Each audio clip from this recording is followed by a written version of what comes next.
original 16. Celebrate things done well.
We'll start with that. So what is your home club? How long has your team been together? And any new players this year? Our home club is actually the Grande Prairie Curling Centre. We do have one new player this year. Our second, Chris Kennedy, joined this year. We do have a bit of a mix of travel between all of us. We've got one guy in Grande Prairie, I'm from Peace River, and two in Edmonton. So it's a bit of a regional home club, put it that way. Yeah, fair. That's getting more and more common. Yeah. I was going to ask, your players live in the same area? Do you travel to play together? Let's modify that. Do you know any of your players from, school years or anything like that, or did you guys come together later on? We came together a little later on. All the guys are at least a decade younger than I am, so we certainly weren't together in school. Two of them are brothers. Jordan and Tristan are brothers, and our fifth is actually their dad, so it's a special occasion for them to be together.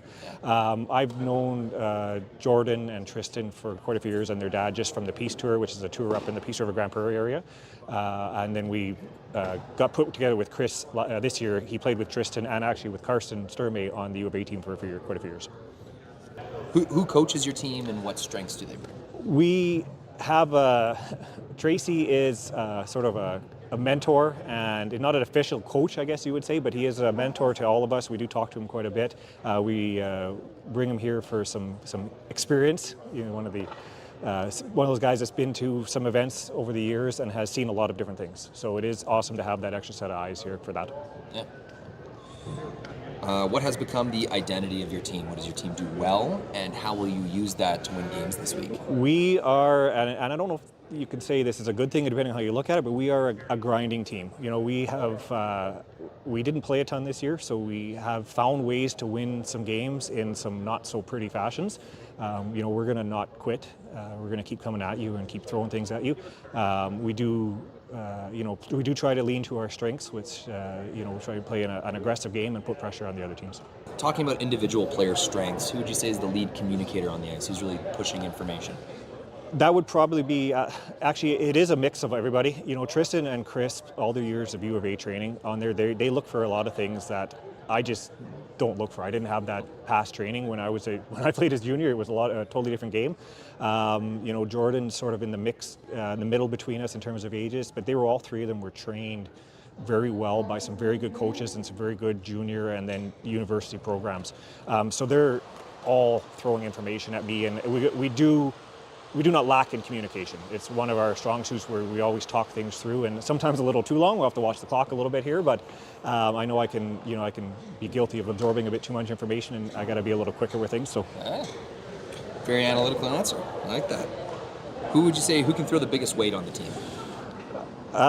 Controllably, probably Tristan. Although Jordan can, for a lead, he can ramp it up there pretty good, but we don't get to see that. Yeah. So I would say in the course of the game, probably Tristan's got the most in the tank. You're not the first person who said a lead might have the biggest weight on the team. Yeah, some of these leads weren't actually, they weren't leads before. So. Good point. Yeah. Who stays the calmest, most even keel on the ice? Probably Chris. The Stanky brothers can have they can have some fire in them, which is good. Chris, I find, is very calm out there. Although I don't see we don't get as worked up as some teams do. I know that the emotions will still be there, but they won't be as wild as you'll see with some other ones. not to name other names. And what about off the ice? Who would you say is kind of the jokester of the team who keeps it light? We get along very well. I think we're all pretty even keel on that. It can be any one of us at any time, I think, really. It is fun hanging around with younger guys on that end of things. So, I think it just depends on the situation and the mood. It can be any one of us anytime. Who handles the pregame pump-up music? Don't really do that. We have a very loose routine. My routine is a little different than what the other guys do. Again, they're more rooted in some of the things that they do from their university years and things like that. But I think we just chat around about things. We don't. I don't like to get too hyped before I play. I like to stay pretty calm and try and keep the heart rate pretty the same no matter what the situation is. So we just approach each game very businesslike and just be prepared and ready to go when it's time to go. Good answer. Who is usually driving the team vehicle to Spiels and to and from the hotel? We are, because we have such a mix to go anywhere, quite often if we are carpooling, usually I'll drive to the event. But usually Chris and Tristan will travel together quite a bit. Other than that, if we're coming from out of other towns and stuff, quite often everybody just meets at the location. So we didn't spend as much time in hotels this year. We kept a lower key schedule, so we kind of centraled around Grand Prairie, Edmonton events where we could actually guys could stay home and we could just stay at those spots. Who would you say is the real foodie on the team who's really concerned about planning restaurants and snacks? I need to eat. I definitely need to plan my meals before I play. The last thing I want to do is get hungry while I'm out there. It's not good. So I'm always considering where and when I'm going to eat, and I am a foodie. I do enjoy my food, so I'm going to try different things, and I'm not just going to go grab the first burger I see. I got you. No hesitation there. Although Tristan was really good about booking us a reservation for supper tonight, so I appreciate that with him very much. Last question. What would it mean to you to wear the blue and gold jacket at the Montana's Prairie? Oh, it would be like a 30-year dream, I guess you could call it. Like it's tough in this province nowadays. You're so many great teams out here and so many big names, and you dream of doing that. You've got to play very well to put yourself in a position to do that.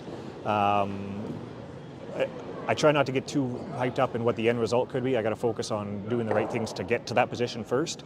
But I'm not going to lie, it would be pretty cool to do that before I get too old to do this anymore. Well, thanks very much.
Everything I've worked for, everything I've sacrificed,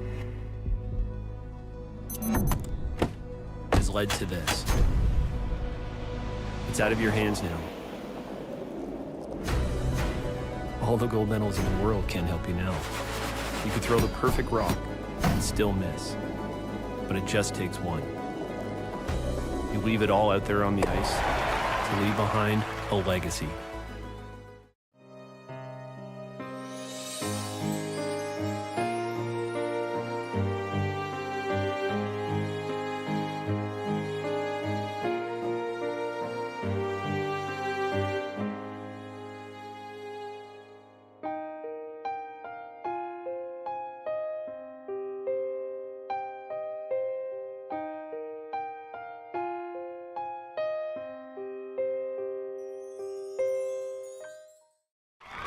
Need extra space?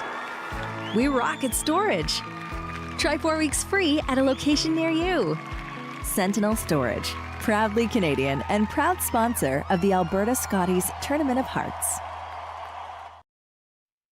Handcrafted in Canada, Hardline's Ice Pad has revolutionized curling for over a decade. Engineered with top-tier precision and durability, it is backed by an unmatched 10-year warranty. Designed for curlers at all levels to sweep effortlessly with maximum efficiency, it is trusted by the world's best curlers, including Olympic and world champions. It is quite simply the best broom in the game. Hardline. Join the revolution. New at Asham. Take your game to the next level with the Gushu Ultra Light. Equipped with our world-famous rotator disc system that attaches by Velcro, quickly and easily upgrade and replace your sliding platform. Check out our website at asham.com.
What is your home club? How long has your team been together? And are there any new players this year? So our home club is the North Hill Curling Club in Calgary, Alberta. My team's been together 2 years, but we picked up a new second to fill the team this year. So, Yeah. Do your players live in the same area, or do you travel to make the team work? So yeah, we all live in Calgary. I think we all live within 20 minutes of each other, so it's nice. Yeah. Do you think that adds any strengths? Does it make it easier to practice or get together as a team when you live in the same city? Definitely, yeah. As far as practicing goes, huge advantage. I know some of these teams are split between Edmonton and Calgary, so it's definitely nice to have us all in the same city. I bet. Who coaches your team, and what strengths do they bring? So my mom actually coaches our team, Sandra Jenkins, and she was on Shannon Clybrink's team. They won a bronze medal in the Olympics 2006 in Torino, and she's also been to 3 Scotties, so much better curler than me. My mom would have played her as well. Oh, really? Yeah, Joan was on the Schmiller team. Oh, so yeah. They would have played a ton. Yeah, cool. What has become the identity of this team? What does your team do well, and how will you use that to win games this week? So our identity has really been, we've built a family with this team. We're all good buddies. We all go out there and fight and go to battle on behalf of each other. We hate when someone has a rough game. I think it affects us more than them because we're all very close friends. So, yeah. That's a good answer. Okay, so these questions, not as serious. You answer them however you want. It's just for people who maybe have not seen your team before, just to know a little bit more about you. So, individual player strengths, who would you say is the lead communicator on the ice, who's really pushing info? Lead communicator, I'd say it's split between me and Ben. As you'll notice in this tournament, we're both very loud and we're both very vocal, and there's constant communication between us and the team, but mainly me and Ben, my third. Who can throw the biggest weight on the team? The biggest weight. So I could probably throw the biggest weight, but not as accurate, as Ben throws pretty hard and accurate. So I'd give that one to Ben. Who would you say stays the calmest, most even keel on the ice? Calmest guy on our team is definitely Kyle, our second. I think me, Ben, and Mike can get pretty amped up and not nervous, but Kyle definitely calms us down, especially in between games with his immature jokes and funny sense of humor. What about, okay, you beat me to the next question. What about off the ice? Who would you say is the jokester of the team? Who keeps it light? So Kyle and Ben are the jokesters. They're often seen singing Kelly Clarkson songs before games, saying inappropriate jokes on and off the ice, which we'll have to be a little worried about with these us being mic'd up this weekend. Yeah. Who handles the pregame pump-up music, or is your team more of a pregame chat kind of team? Pre-game pump-up, no, we don't. I mean, we listen to pump-up music in the car rides on the way to the rink, but we like to just keep it cool and calm before our games and throw in a joke here or there. Who's usually driving the team vehicle to Spiels or to and from the hotel? The driving's pretty much split between the team. Lots of us carpool with our wives or girlfriends, so there hasn't been anywhere we've traveled with all four of us in one vehicle. One, we're pretty big guys. I don't know if there'd be enough room, and two, we kind of stink, so not sure how that would work out.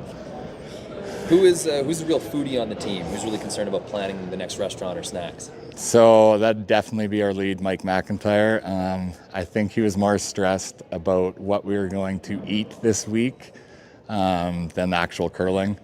He meal prepped 3 massive lasagnas. I think it probably feed 30 to 40 people. And he got mad at Ben and Kyle because they stopped for donaires in Rocky Mountain House today. So definitely very concerned about nutrition and meals. Last question. What would it mean to you to wear the blue and gold jacket at the Montana's Briar? It'd mean everything since I was a little kid. It's been my dream to go to the Briar. I think same goes for everyone on my team. So yeah. Well, thanks very much. Good luck. Thanks, man. Yeah, and have a great tournament. I'll give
So you're a pizza person, but you're married to a wing person, and your kids are salad people? You can't pick your fam, but with over 50 menu items to choose from, you can make them all happy. Order today and enjoy Boston Pizza at home. Everything I've worked for, everything I've sacrificed, has led to this. It's out of your hands now. All the gold medals in the world can't help you now. You could throw the perfect rock and still miss, but it just takes one. You leave it all out there on the ice to leave behind a legacy. New at Asham. Whether you're in the hack or kicking back, live it in style in the new Throwin' Stones line exclusively by Asham. Curling is more than a sport, it's a lifestyle. Check out our website at asham.com.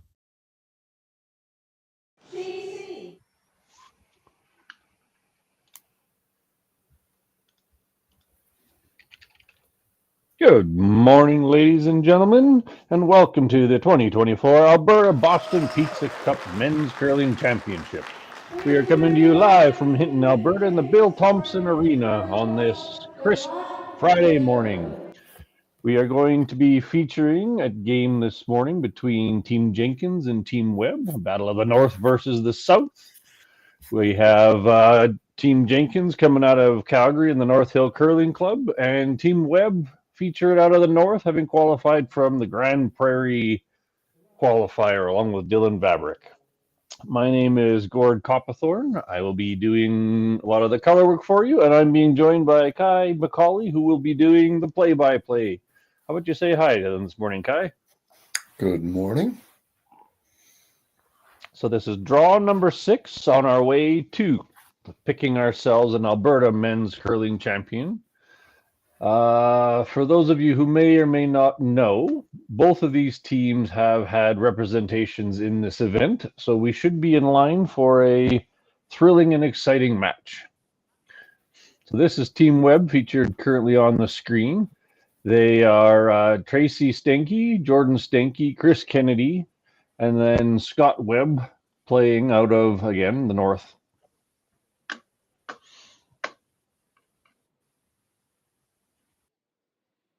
And then this here is Team Jenkins, which is Mike McIntyre, Kyle Thomson, Ben Savage, and Jared Jenkins, featured out of the North Hill Curling Club, having qualified from the Lance Chance qualifier event hosted in Calgary this year.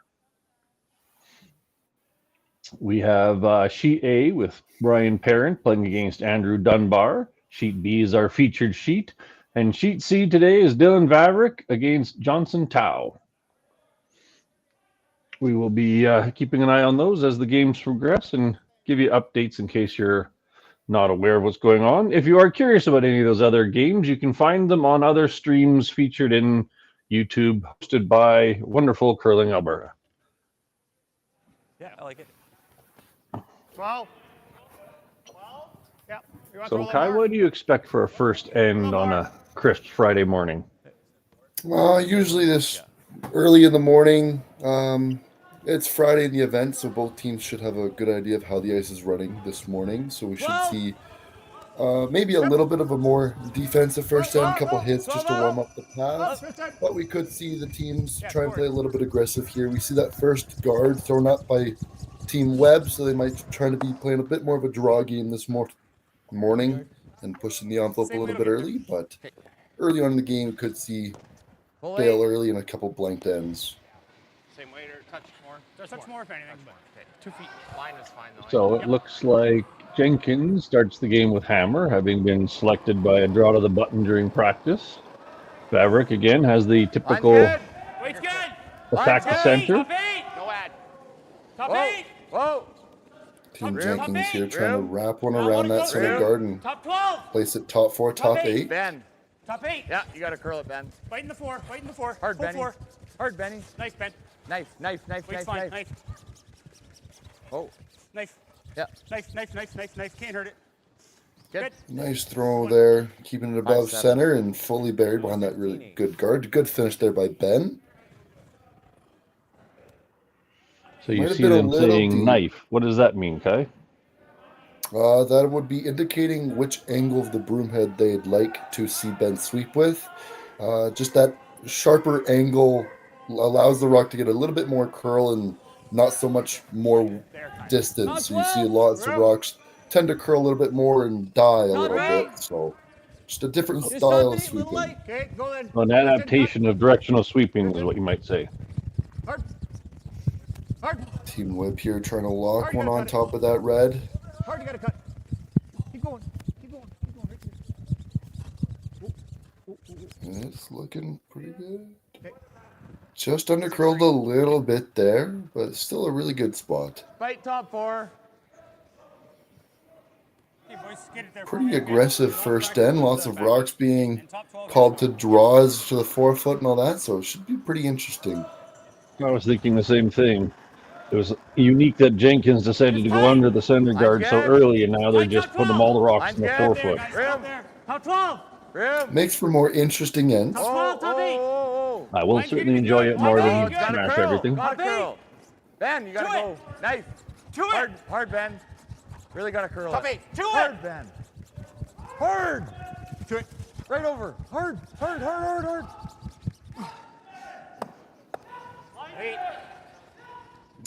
Not bad. That does leave them the angles in Webb's favor currently, but they may be able to get rid of both reds here. We can. How will you get the double? They would appear to agree with you on this one. Slow curl, you mean? Gentle curl? Okay.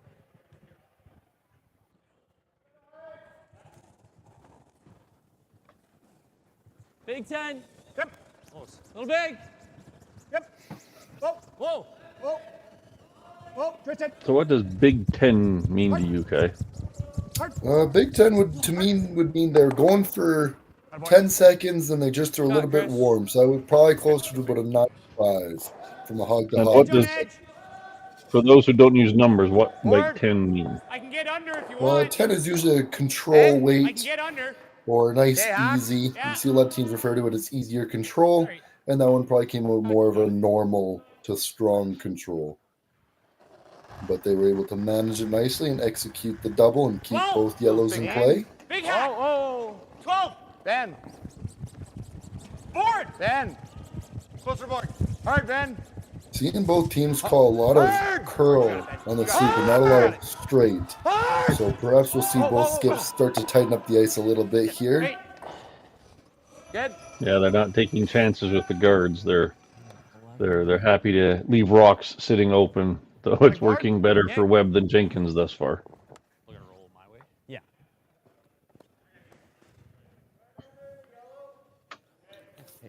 Patient here.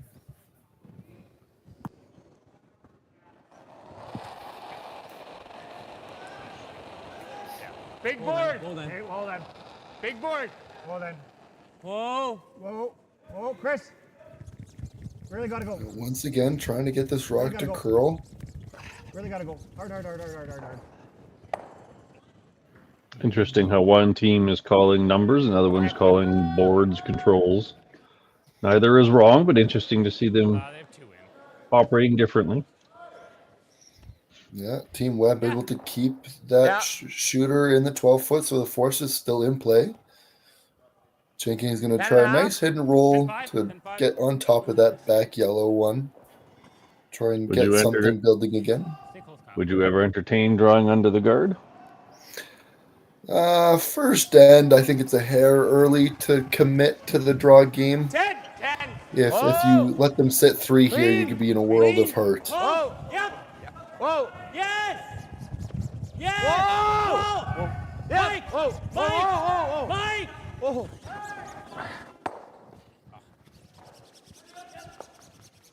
Oh, bit of an overcall there. Fine, Ben. The dreaded in between, more or less, either way, right? Yeah. It will stick around though, so force Webb to either hit the back one, giving them a draw opportunity, or Team Webb here electing to go a little bit more aggressive here and try and bury one under and force the pressure back onto Jenkins. Kind of interesting. The two teams seem to have very divergent opinions on first end risk. Yep. Yeah, both teams electing to take a little bit more risk on than we usually see in a first end. Top 8, top 4. Okay, well, Room. okay, my rock. Room. Top 4. A lot of room, Wait's Chris. all there. A lot of room, Chris. Hard, Chris. Yep, hard, Chris. Hard, Chris. Don't lose it, Chris. Hard. Hard, hard, hard, hard, hard. Hard, Chris. A little more. Whoa, whoa, whoa. Okay, And that'll do the trick. A little deeper than they would have liked, but not a bad tap at spot. 6 inches. That was 16. Okay. Yeah, that would have been a lot nicer if it was 2 feet higher up for Team Webb. Like 6 OT on its own. Yeah. Yeah, So now you just get the top benefit 4. of shot and backing. Yep. Still reduces the scoring area a lot if they're able to sit on this. Webb will be able to Where is draw on it? top of it and tap it Stop off, it and now. it'll be Stop tough Take for him out. Jenkins to score more than one Line's here. good. good. We're there. Top 4. Top 14. Line's good. Line's top good. 4. Line's Mike, good. Mike, Mike. Mike, Mike. Hard. Hard. Hard, Mike. Hard, Mike. Bit of a late goal there on the sweep. Will they be able to hold it? Job, Eddie. And they will. Gotta stay close. That was a good sweep there by Mike. Yeah, freeze that. They just throw. Rolled out just a little bit, but I think it's covered enough that you can't quite go for it. Once again, Webb's definitely electing to be aggressive in this. Looks like they're more than happy to be plus or minus 1 or 2. Yep. It's a good. Granted, lots of yellow makes reds all disappear just by being Yeah, closer. if they're able to put this top 4, even a full 8 biting the top 4, it's a That's a more weight to really move good that, so, spot to Okay, we'll force sweep our top Jenkins button here. until we have the right line.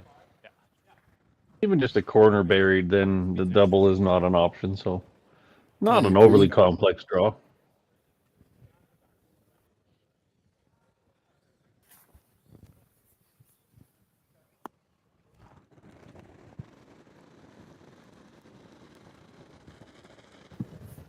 Close there. Top 8, top 4. Room. Slightly tighter pass. Top 8, top 4. Weight's good. Well, they seem to like it out of hand. D-line. Both sweepers weight to just move it. cleaning it Better. in right now. Chris, you can go. It's only top 4. Lose. Now they're trying to hold it. Hard, George. Hard. Pistol. Really nice shot.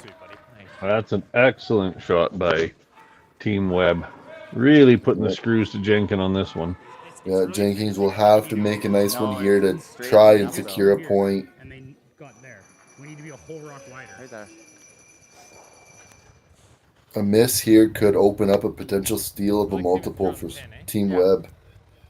I didn't hear what yours. So, what are your other options on this shot? Would you entertain cleaning out the front? Right in. Yeah, I mean, at this point in the end, I think you've kind of committed to the draw game. I don't think, unless you're able to remove that guard and make the run back double, I don't think it's worth it. So to me, you've seen a lot of these draw passes. You've kind of committed to this, and I think this is the shot now.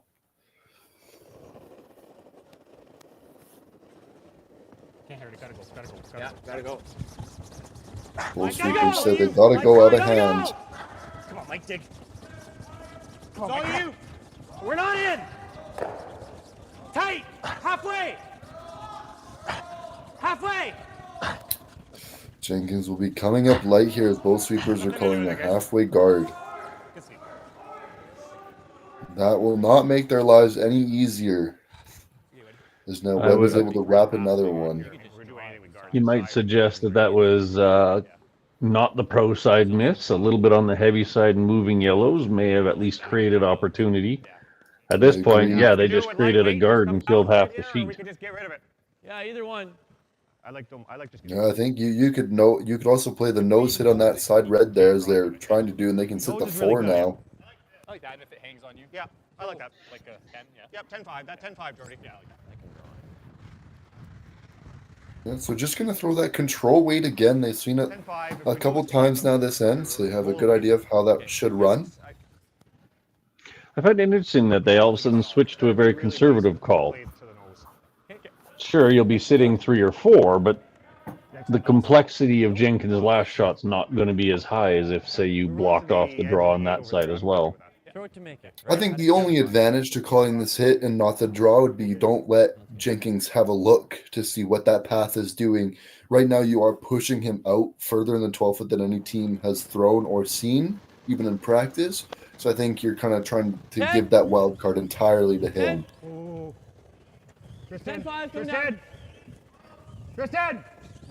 Would you like to leave this rock in the 4 or roll away? I would like to roll away.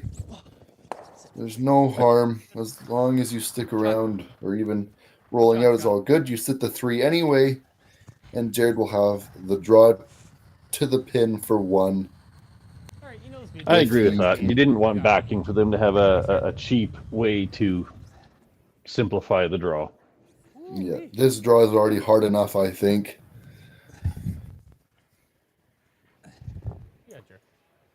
Be interesting to see if he'll know the weight out here. No rock has gone this far out. He'll have to trust the info his sweepers have given him. Big right now.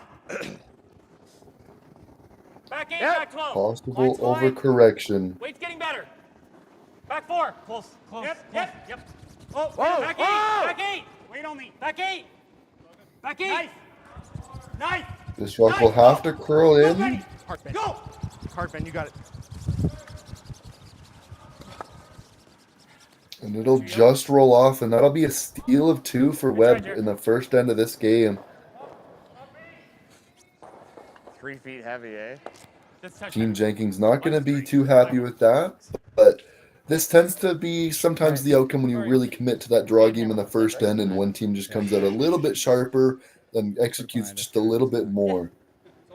Well, and it comes back to Webb's first skip rock, I think it was, where he willingly went into the 4 foot to push the play instead of just hitting a rock in the back and making it easier on Jenkins. So very well executed by Webb. I think so. Regardless, corner. So you're a pizza person, but you're married to a wing person, and your kids are salad people? You can't pick your fam, but with over 50 menu items to choose from, you can make them all happy. Order today and enjoy Boston Pizza at home. Need extra space? We rock at storage. Try 4 weeks free at a location near you. Sentinel Storage, proudly Canadian and proud sponsor of the Alberta Scotties Tournament of Hearts.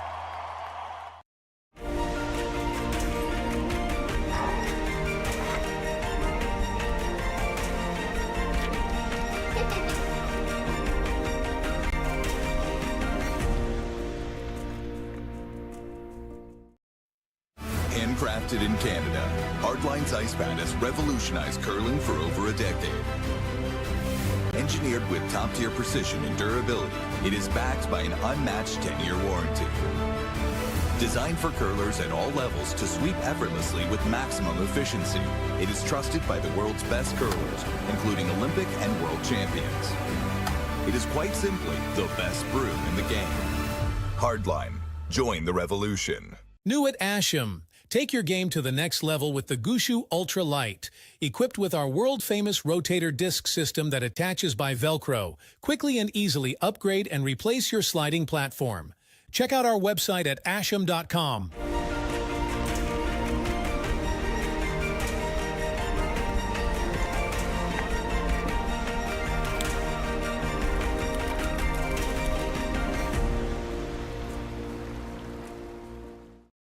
So you're a pizza person, but you're married to a wing person, and your kids are salad people? You can't pick your fam, but with over 50 menu items to choose from, you can make them all happy. Order today and enjoy Boston Pizza at home. Yeah, it's all there. Welcome back, everybody, to the Friday morning draw 6 at the Alberta Boston Pizza Cup Men's Curling Championship, brought to you by Best Western. I'm going to take a moment to call out or shout out to the Hinton Curling Club in the town of Hinton. They, along with their local sponsors in the community, are welcoming Alberta's top 12 teams up to the Bill Thomson Arena in Hinton, Alberta. Tickets are available right to the very bitter end, so please take a moment to go in and watch if you get a chance. Close. Yep, Kyle. The Kyle. town, though small, is absolutely excited to have this opportunity to host such teams as Kevin Cooey, Aaron Slachinsky, Sturmay, Johnson Tao, so on and so forth. Okay, good. So again, they could really use your support even through the 50-50. Their club has had some technical difficulties with their equipment, and this year's 50-50 goes a long way to helping them recoup some of their losses to bring that stuff in. So again, please, if you get the opportunity, go watch live or help out with the local 50-50. Yep. So walking around the sheets quickly, this is all the last opportunity. This is the C event games this morning. So Dunbar and Parent on sheet A are still tied at 0-0. On our featured sheet C, Webb is up 2-0 on Jenkins, and then on the neighboring sheet we have Johnson Tao ahead 2-0 over Vavrick in their rematch from the game earlier this week. Okay, yeah, you're right. So Kai, what do you think this then? How are they going to attack it this time?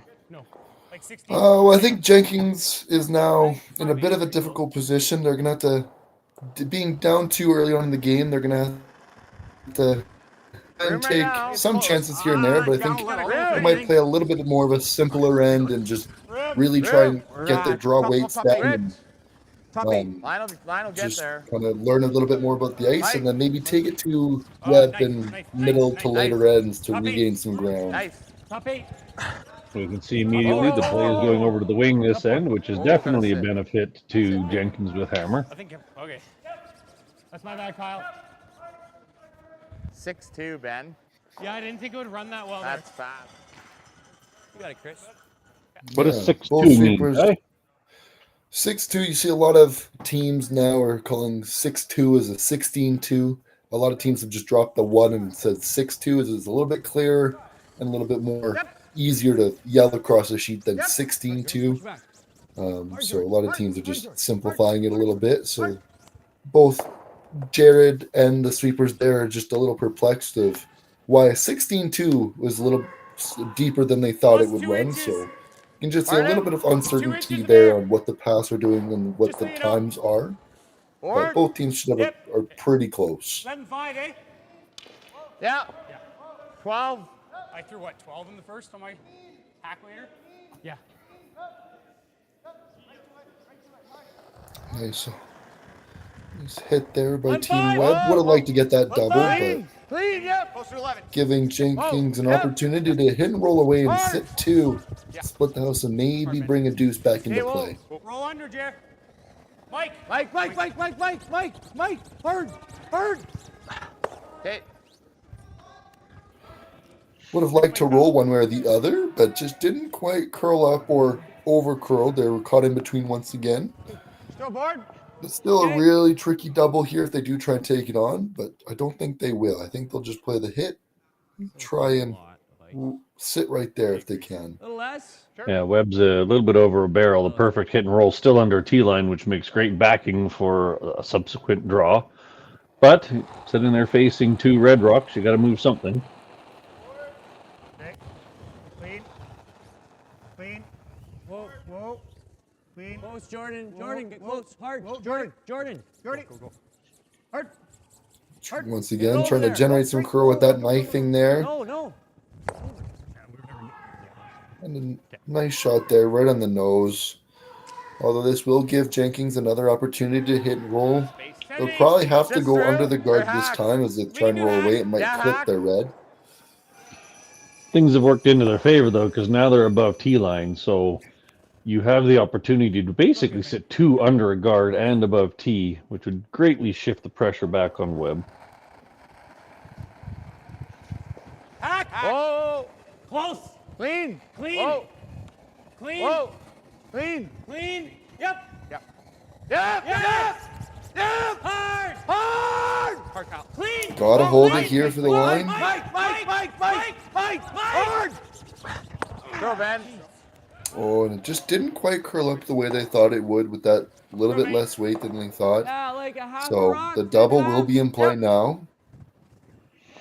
Yeah, there's just a little bit of a misread in the line calls right now. We're seeing a lot of guards being missed by 3-4 inches, and that's enough to make a difference. I was seeing just peel. Let's make the double. Let's peel and make the double. Okay. Yeah, so Team Webb, there, good discussion about what way to throw. If you pick a peel, it's easier to make the double, but you definitely lose your shooter. Or you could maybe play a little bit of a softer weight, maybe get the double and keep your shooter around, but they decided that getting rid of both reds, regardless of what happens to the shooter, is most important here. Jordy. Hard. Hard, Jordy. Hard. Hard, Jordy. Hard, Jordy. Oh. That shot really, to me, speaks to the core of a team. Because if you don't make the double, you've got a free draw to sit 2 under cover. Whereas if they'd have stuck with the keep your shooter in play, then you were still making Jenkins chase a bit. So to me, that means they trust in their ability to make the double. Not sure I'm a fan of the end choice. Well, Team Jenkins will appreciate that stuff, and as it gives them one more opportunity to put the pressure back onto Webb and sit 2. Switch. Okay. Gotta go. Come on, boys, go. Got to carry this one a long way still. Go, both of you. We're there. Whoa. Oh, they might have overswept it. Oh, and it'll stop just above the tee line. 6-3. 6-3. I'll see what I got from down there, but that's the initial thought, Jordy. Let me see what I got from down there. Would you go after the guard, or would you play the draw here? Scott Webb has been throwing his draws extremely well, and they have a really good understanding of what the paths are doing, and they've seen a lot of rocks on this path, so I'm indifferent. I think I would play the draw. It's kind of their style and how they've been putting the pressure on Jenkins a lot, so stick with it while it's working, I think. Yeah, to your point, Webb has already shown his preference for drawing, so I can appreciate his willingness to stick to it. Okay, let's do it, mate. My first, they're just top tee, top 4 depth? Top 4 depth. Okay, so we'll play biting 4 depth. Really nice here. What do you think of that ice? See a sliver left. Yeah. Pretty interesting fact about this Team Webb team as we go back in their game records this season. When they start a game without Hammer, they are only 3-8. So they're looking to improve those stats a bit for them as they started this game without Hammer. And already it looks off to a better start than some other games they started without Hammer this season.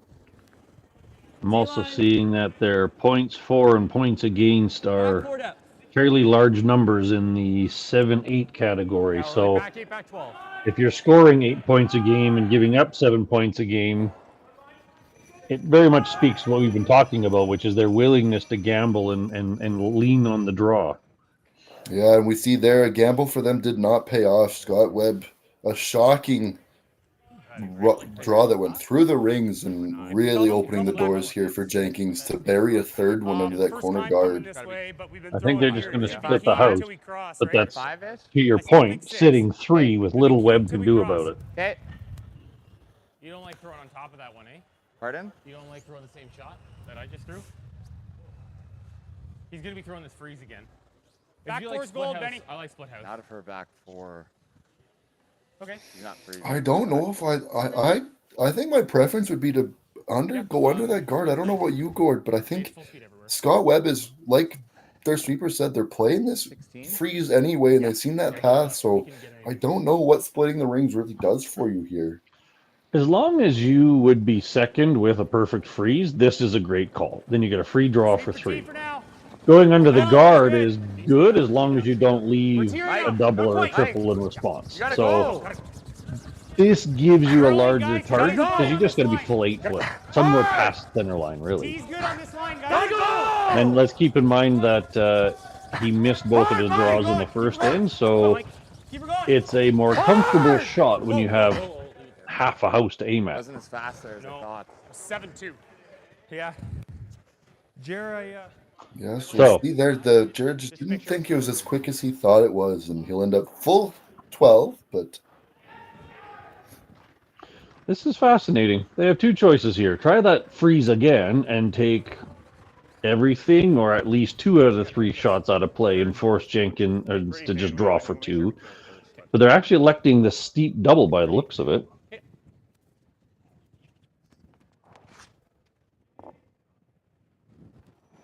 Right at it, boss.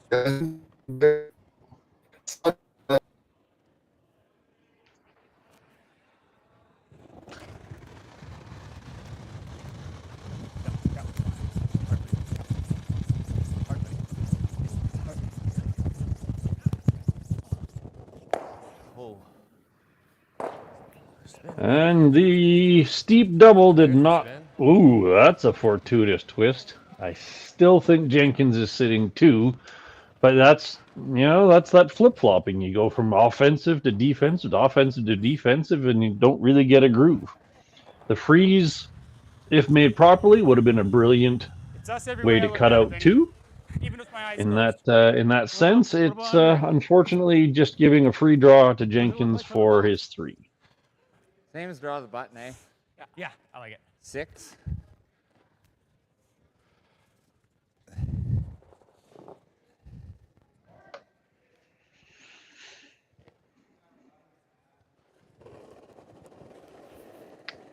So they've been asking for 6, which is a 16, which to the average curler is still very fast, but at least it's consistent to their game. Tracking like it's hot. Just clean. Tracking like it's hot, guys. Both these sweepers have seen a lot of draws down the sheet of ice. They should have a pretty good read on it. We're good. Both sweepers backing off here. They want this rock to slow down. You want, just so you know, 5-4.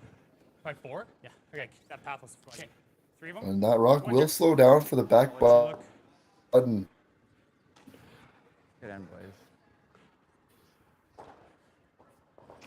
boys. Guarantee you 5-6, Kyle? It looks like they're going to do a measure, so while that happens, I'll take an opportunity to make note of some of the sponsors of this event. So obviously the title sponsor this year is the Boston Pizza. Boston Pizza has been operating for over 50 years as a proud participant and a strong proponent of giving back to the community across the province. Most of the buildings are franchises, so we send a thank you out to each and every one of the franchise owners who are willing to participate in giving back to the community, such as Hinton and this curling event. Secondary to that, we have the presenting sponsor, which is Best Western Hotels and Resorts. They've been a proud partner of Curling Alberta for quite a while now. They certainly go out of their way to make rooms and opportunities available for curlers and officials and Curling Alberta reps, etc., across the province. So again, major thank you to Best Western Hotels and Resorts. Going down the list, we have some other Curling Alberta sponsors, and again, without these, Curling Alberta would be very hard pressed to accomplish the things they do. So there's Sentinel Storage. They've been part of Alberta since 1998, and they're a trusted leader in the self-storage industry. Original 16, the official beer of Curling Alberta. They are one of the most successful regional brewers in Alberta, and again, major thank you. It almost spun in. It did. It really spun big. And we will see that measurement come to a finish, and it was indeed red. So that'll be a score of 3 for Jenkins. What a comeback from the first end. So they will take the lead up 1 going into the third end. Curling Alberta's 50-50 supports grassroots curling with a jackpot of at least $100,000. I know! Brace yourself. Join us aged 18 plus in nurturing these future curling stars. Support grassroots curling with Curling Alberta.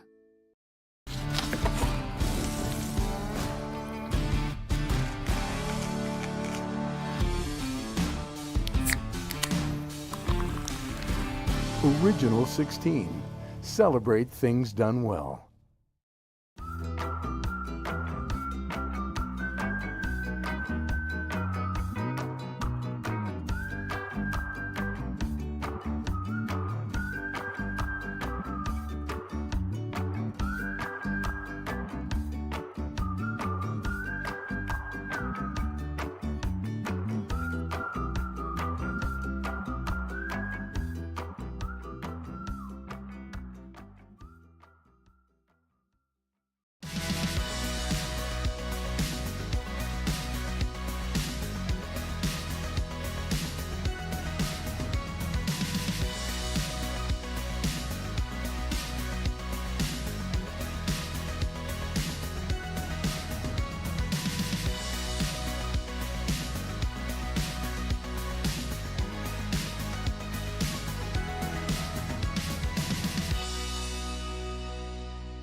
up your love for curling with our customizable neon LED lights from Letterlands.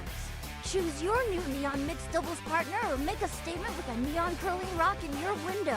Also actual Letterlands. Use discount code WHOA for 15% off. Only at Letterlands.com. So you're a pizza person, but you're married to a wing person, and your kids are salad people? You can't pick your fam, but with over 50 menu items to choose from, you can make them all happy. Order today and enjoy Boston Pizza at home. Thank you to the local sponsors in Hinton supporting the 2024 Boston Pizza Cup presented by Best Western.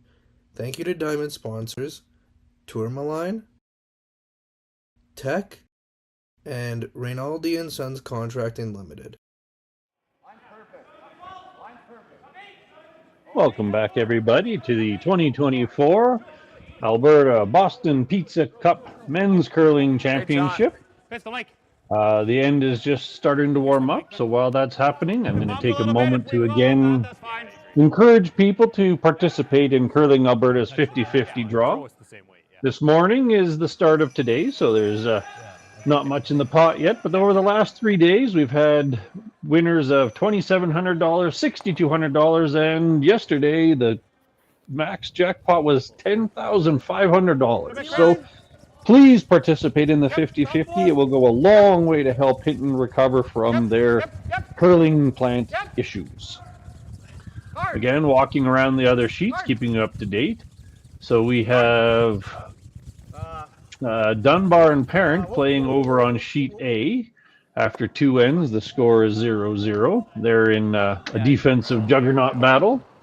On sheet C, we have the rematch of Vavrick and Tau. It is currently 2-1 for Tau with hammer, so that's an advantage to them.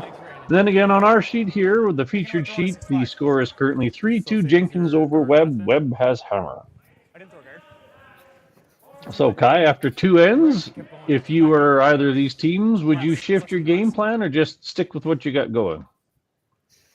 I think if you're Team Jenkins, you have just taken all momentum back in your favor, and you have a bit more of an understanding of what the draw paths are doing. They made that really nice freeze on their second lead stone, and they have a really good idea of what Case is doing. So for them, I think you stick with the draw game, apply some more pressure this end on Team Webb. If you're Team Webb, you may have just lost a bit of momentum, so you may want an end or two of simplifying it just to regain your steps and just hang out a little bit and let the end in the game progress a little bit. But both teams are really applying the pressure here. We'll see Webb. There's about this much space. We didn't see the first couple rocks at this end, but I do find it fascinating that Webb ended up with a tight center guard. I have to imagine that was a bit of a miss on their early shots. Okay, there's quite a bit of space, Charlie. Yeah, I don't think it'll affect them here. Whoa, Kristen.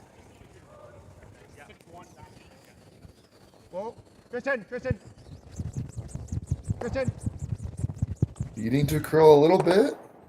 Shot, Chris. Hard shot. A nice shot there by Chris Kennedy. That looked like a better throw. Yes, that was better than the last two. Yeah. Just kind of kept it there. Yeah, the other ones were. They clicked the one you just threw. We're gonna take guard. Yeah. Okay. There's shot, but I don't mind the guard. Yeah. I think similar with no sweeping or just a clean top 12. So Jenkins electing to stick with the slightly aggressive pattern here, not giving him a bailout. Line's good. Halfway. Line's good. Oh, let it work a bit, Mike. Halfway. Let it work. Ben. That's fine. Oh. Yeah, hard Ben. Hard Ben. You gotta go. Ben. Cross center, buddy. Hey, good. Cross center, buddy. Yep. Attaboy. Good sweep. A nice guard there by Team Jenkins. Sorry? Peel? I just figure you peel for now. So to your point, it looks like Webb is choosing to be a little bit more cautious with having hammer and having just given up a 3. Yeah, I mean, it's just a shift of momentum, and Team Webb would like to get that momentum back in their favor, maybe just draw it out a little bit and adapt a little bit. So we'll probably see a pretty clean end here. They won't want many reds in play. Same spot. If you're Jenkins, do you persist with the guard, or do you eventually just give in to the simple clean end? If they continue to peel this guard, I wouldn't actually mind if they played the hit on their own, remove that yellow, and roll their shooter off. You might be able to get a good force here if you can sit too flat. I completely agree. The guard is your attempt to generate a freeze, but at some point in time, a hit and roll would be an ideal way to force one. And a force of one would be a very big power move tied with hammer. Just over. For half. Just over. No, you gotta go, Mike. Curl. Give it. Curl. Hard, Gotta Kyle. Hard, Kyle, right over. Keep going. Come on, Kyle, go. Cross the center, hard. Cross center, hard. Hard. Keep going. Good sweep. Good sweep. Well, bit of a long, not quite ideal guard, but it's a center guard and it's usable. So Webb will be enticed into playing into the house, but it's still a red center guard. We won't be. We're shot right now. Yeah. We wouldn't be shot then. We'll leave them shot, but we'll, unlock it, give an angle. They'll play the... We can just peel again. We got to make the double peel. Yeah. Well, I don't love that, because then they're just going to come around the center. I'm kind of okay with the peel one. Let's just peel, Scott. Yeah.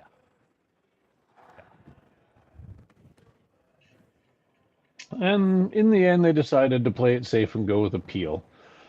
To their point, they would have to give up being shot rock for a moment. But I have to say the peel is hogline violation. That's even a bigger risk now. I don't think there's a chance. Looks like we're going to be walking into a technical timeout here. So for anyone who missed that, they were going to go peel the guard, sticking with a safe play, and apparently they got a hogline violation with that handle. Team Webb is quite emphatic that they were not past the hogline, so they've requested a technical to test that handle out, make sure it's behaving properly. Yeah, we've seen a couple of those blinking red lights. It's in an earlier game between Tau and the first draw. We saw 3 rocks flash red for Team Tau, so could just be the rock handle batteries are a little low and not quite functioning properly, or it may indeed have been a hogline violation, so they'll get that all figured out. So if they decide that the rock handle is in fact the issue, then what would be the outcome here? Do they replay the rock? Is that how this would play out? That's a great question. I do believe that's the way the official ruling would stand, is if the rock is deemed a faulty handle, they would replay the throw. I do believe, and it is just coming to us now that it was indeed not a hog rock. On the YouTube replay, you see that rock was let go well before the hog line and no contact with it after the line. So it was indeed a faulty indication. I think they're going to check the rock.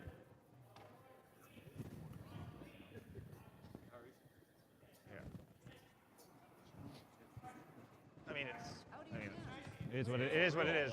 It is what it is. No, it is what it is. We don't know.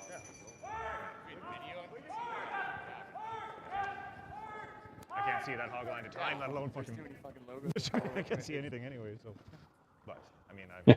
The two skips having a little bit of fun with the situation while they wait for a ruling.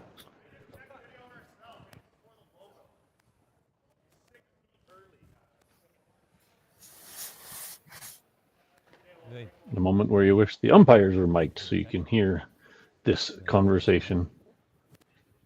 I've been at this for a long time, and I have to say this is not a situation I've run into before. Yeah, videos. Yeah, All right. Well, Yeah, while and we're especially waiting on to a see shot what like this, the having well, that while rock. we're waiting, I will speak about a couple of the other sponsors of Curling Alberta. So there's Bel Air Direct, which is the primary insurance provider for Curling Alberta and curlers across Alberta.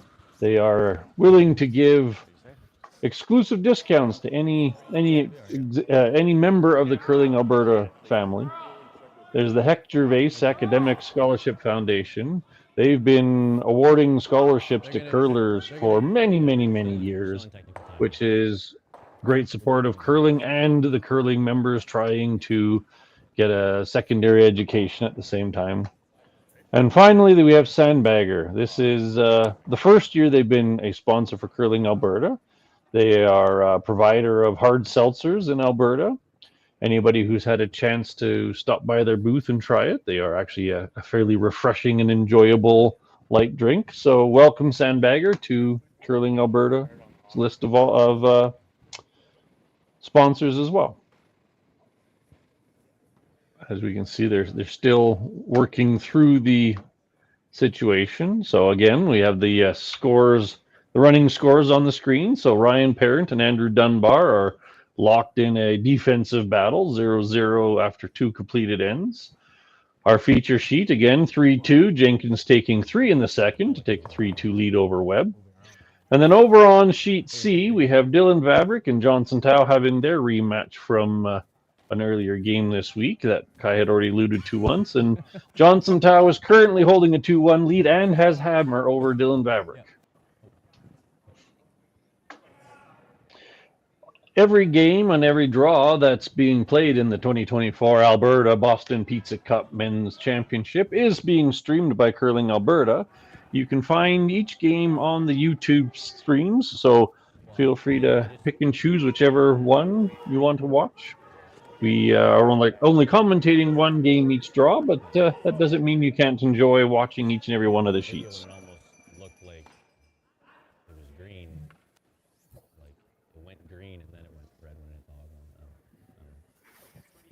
I don't know, maybe.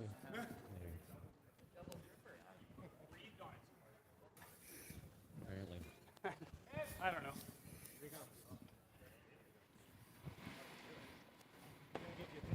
We are still waiting on a decision to be made. For those of you who may or may not have missed it, they were trying to peel the long guard, and third for Team Webb was tagged with a hogline violation. They are using automatic rock handles, so the rock blinked red. They pulled the rock off, but they were quite emphatic that it was not a hogline violation, so they're getting the rock checked, and the officials are deciding what the proper ruling is based on whether or not the rock is or is not behaving properly. Your fingers are still on the rock. The hand is open, we see that, but we think that the fingers are still on the rock. Okay, okay, move on. You're welcome. Well, couldn't quite hear what Andy, the head official, had to say in that one. So Thinking hack just because ice has been sitting. Yeah. And it does look like Team Webb will just have to live with the fact that that rock was pulled off and Team Jenkins is taking control of the house and calling their next shot. So, unfortunate technical error there by Team Webb to sit too buried behind a guard. yeah, this is a huge opportunity for Jenkins to force. Steal is a possibility, but force at the least. Gotta hold this rock. Oh, and they will get by. Great shot. Really nice shot there. Really Attaboy, good man. managed and sweep by that team. I've got a So now the spot I've end gotta has fit probably off the become a back lot one. simpler for Jenkins. No matter what's going on, they're just going to keep guarding that pair, Yeah, let's do it. short of them chasing into the house, which is probably a wise choice by Webb, because there was very little they were going to be able to do with that guard.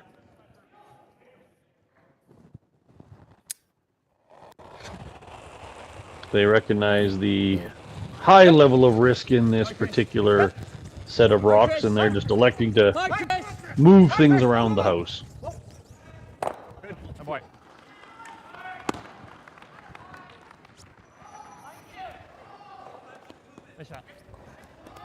I think it's safe to say that was the best outcome they could hope for there. Does still leave the 4 foot. Again, the guard's fairly long, so at least the pressure's a little less now. Top 4. Yeah, speed should be fine. Run a little less than my draw to the button last end.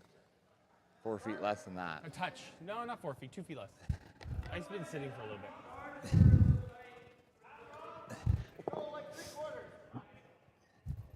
So Jenkins is going to go into cruise control here and just keep trying to put a rock under the long guard, keeping Webb chasing.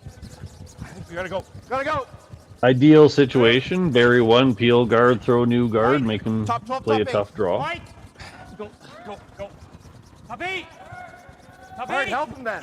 Both! Keep it going, Mikey. Come on, Mike. Keep it going. All right, Mike. You got a good one. Mine's great. Keep it All right. going.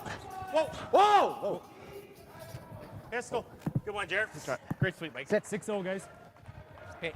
Excellent draw, fully buried. Yeah. Webb has 2 choices, peel and play safe, or try to move the rock. Yeah. Technically speaking, there is enough distance between the guard that you could push this, say, deep into the 8 foot for backing and be mostly buried. It's creating opportunities for a 2 that way. Peeling the guard, you know they're just going to put the guard back on and you're going to have to outdraw that top 4 rock.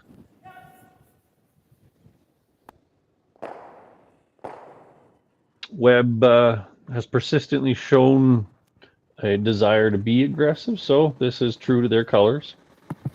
11-5. 12 up.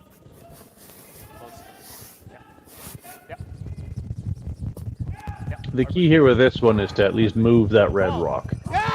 Don't have to be shot. Ideally be shot, but you just have to make sure you move that one. It looks like there's plenty of way to move it far enough. It'll even kill it completely and remove it from play. However, it did roll probably more than they intended to, as it gives Jared the opportunity to hit, maybe get back under that red center guard. I was under the impression they were just trying to move the red back, be shot, and stay under the guard, but it's possible that their choice was to truly get it out of play, which is safe. Yeah. With how this end has been up and down and all around, Team Webb may just be trying to get the blank and have a reset moment and come back in the next end. Not a bad decision after that crazy rock on the 3rd stinky through. Weight's good. Bang. Weight's good. 11-5. Once again, trying to generate curl with that knifing technique. And they will get nose. That's bored, eh? So just a little too much ice given there and just didn't quite curl up as much as they would like. So Webb electing to once again hit this red rock.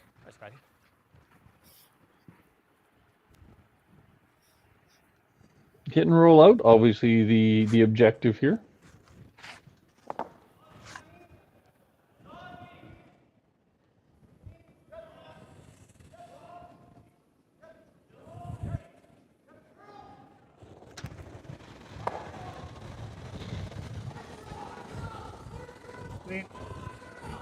Chris.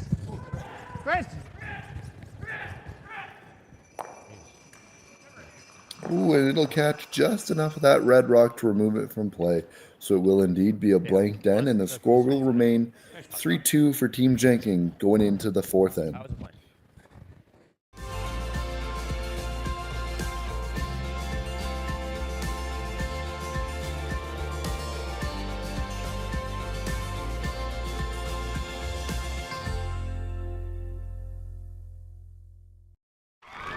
Need extra space?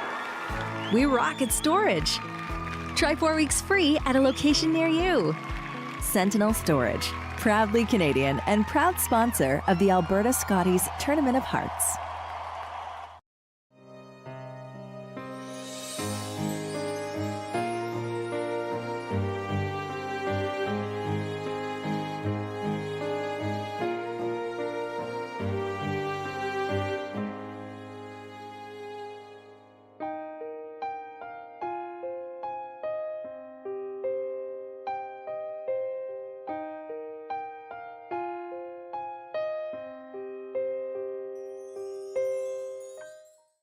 New at Asham. Whether you're in the hack or kicking back, live it in style in the new Throwin' Stones line exclusively by Asham.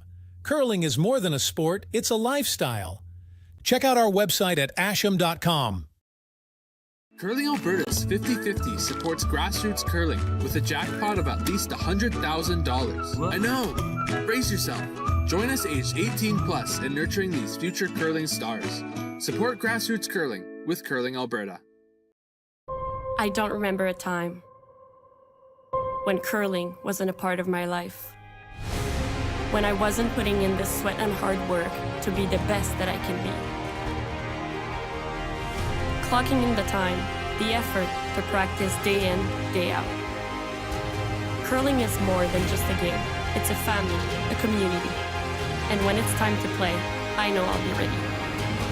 Hardline, supporting hundreds of our next generation athletes. Thank you to the local Platinum and Gold sponsors, Sniper, 24/7 Compression, Quadra, Octane Controls Limited, Ascend, Wild Hate Oilfield Services Limited, Stitch and Print, and Sound Scaffolding. All right, welcome back, everybody, to today's Draw 6 at the Alberta Boston Pizza Cup Men's Curling Championship. We are again featuring the match between Jared Jenkins and Scott Webb, Northern Alberta versus Southern Alberta. The score remains at 3-2 after a blank, crazy blank in the third, to be quite frank. An opportunity for us all to learn a little bit. Quickly jumping other sheets, we have finally got a score on sheet A. Dunbar taking one in the third end to go up 1-0 on Ryan Parent. Sheet C, Dylan Vavrick with a huge steal of 2 to take a 3-2 lead over Johnson Tao from the Edmonton area. Then again on our sheet, we have a blanked end to stick with 3-2. I'll take a quick moment to introduce the leads of this match. So on Team Scott Webb, the lead is Jordan Stanky, featured out of the Grande Prairie Curling Club, third season with the team. This is roughly his 20th year curling altogether. His primary accomplishments are a 5-time Alberta Boston Pizza Cup competitor, the 2014 CCA Men's National Championship, or champions, and in 2010 he was the Alberta Juvenile Men's Champion. Over on Team Jenkins, we have Mike McIntyre. He, along with the rest of the team, are playing out of North Hill Curling Club. Second year on the team, 4 years curling in total. His primary accomplishment is this is the first time he's ever attended the Alberta Boston Pizza Cup Championship, and just absolutely thrilled at the opportunity. Okay, Kai, we see a slightly different setup going this end. What do you think thus far? Yeah, so far both teams have kind of resorted back to a more defensive strategy. Both teams may have been a little shooken up after that third end and that technical timeout. So both teams may just be settling back into the game, trying to relearn on, make sure they're confident with all the pass before they try and play really aggressive again and try and go for a multiple score. We saw a pretty wild first two ends with a 2 being stolen and then a 3 given up. So both teams might just not be quite as confident as they thought they were in the draw game. And Team Webb may be trying to pull the momentum back away from Jenkins, and Team Jenkins might just be okay with a couple blank ends being up 1 without. Thank you very much for that. We are currently on seconds rocks, so I'll introduce the players on each team. So on Team Webb, the second is Christopher Kennedy. He's playing out of the Saville Sports Center up in Edmonton. This is his first year on Team Webb. He himself having curled for 19 years. His primary accomplishments are the 2019 silver medalist at the Men's Universiade Championship, 2018 gold medal Men's U-Sport National Champion, and then 2016 and 2018 he was the Alberta Junior Men's Champion. Over on the other side of the docket with Team Jenkins, their second is Kyle Thomson. He, again, plays out of the North Hill Curling Club. First year on this particular team, 20 years playing under his belt. His list of accomplishments: 2016 Ontario Colts silver medalist, Colts being a comparable event to, say, the Dominion or Travelers Championship. He was the 2016 Travelers Provincial silver medalist. He was the 2012 through 2015 OUA, which I believe is the Ottawa Valley Men's Curling Championship with Queen's University. And then in 2014, he was the Ontario Fairfield Marriott's Challenge Provincial Champion. So quite the list of different various competitions under his belt there. Welcome to Alberta, apparently. Good hack, big hack. Oh. Yeah, Team Jenkins playing a little hack weight hit here. Trying to navigate. You got it. Whoa! Yes! Whoa! Hard! Whoa! Whoa! Whoa! Doing a good job of holding in. Oh, just getting by that guard nicely. And they will sit too now. That throw was brought to you by actually a good friend of the two of ours, Ben Savage. He's been in the Calgary area for years. North Hill Curling Club, 2 years playing with Jenkins, 17 in total. Also quite the list of opportunities and accomplishments. 2012 through 15 OUA men's curling participant with Queen's University. Kind of seems like that's why Kyle and him are both on the same team together. 2016 Ottawa Travelers Provincial silver medalist. 2016 Ontario Colts silver medalist. Funny, those are also exactly the same as Kyle. Well, you must have to call them longtime friends. 2018 and 2023 Alberta Mixed Curling Provincial participant. 2018 and 2020 Alberta Boston Pizza Cup participant. Having previously played with Mr. Park up out of the Edmonton area, if I remember correctly. On the Scott Webb side of things, the third is Tristan Stenke, brother to Lee Jordan. He as well plays out of Saville. Second year with this team, 23 years of curling in total. And his list of accomplishments: two-time Alberta Boston Pizza Cup finalist, 2018 University Men's National Champion, 2014 College Men's National Champion, and a two-time U21 Alberta Men's Champion. So Tristan has left a fairly notable list of success in his early years across Alberta. A little less. Yeah, a couple of hits going back and forth here in the forefoot, but that edge 12 rock of Team Jenkins could come back and give them the opportunity for good force here. But Team Webb trying to get some rocks under that guard and Top four. Okay. Line's not bad. Look center, guys. Easy. Room. T. Room. T line. Oh, Jordy, got a curl. Yeah, just back both forward. sweepers Back trying not to sweep this one as they think it may be a little heavy. Anything, Jordy? So Webb with hammer, willing to say, you know what, I don't care about those two fairly far from the middle red rocks. Tristan just a hair heavy with that one. Yeah, I think this gives a good opportunity for Jared to sink one under that yellow and sit above that previously thrown yellow and really put the pressure back onto Webb and potentially force him to take his one. So on that cue, the skip of this team is Jared Jenkins, again playing out of North Hill. The team is fairly young, 2 years as a group. He is 19 years of curling to his name. His list of accomplishments includes the 2015 through 18 BC Men's Curling Championship participant, 2015 CIS Canadian Curling Bronze medalist, four-time provincial participant through U18 and 21 championships out in BC. Having moved into Alberta in the 2020s, he has 2021 and 3 as participant at the Boston Pizza Challenge. And so that was 2022. And then 2021 and 23, he's been at mixed provincials with his good friend Ben. Just soft that one. On the other side of the equation, Scott Webb is the anchor, skipper, final thrower for that team. He plays out of the Peace River Curling Club, so they are one of those teams where the players are kind of split across the province in different clubs. This is his third year with the team. has been playing himself for 34 years. Sit two bumping. Major accomplishments: 2016 Canadian Men's Club Bronze, 2016 Alberta Men's Club Championship champions, and 5-time competitor at the Alberta Boston Pizza Cup.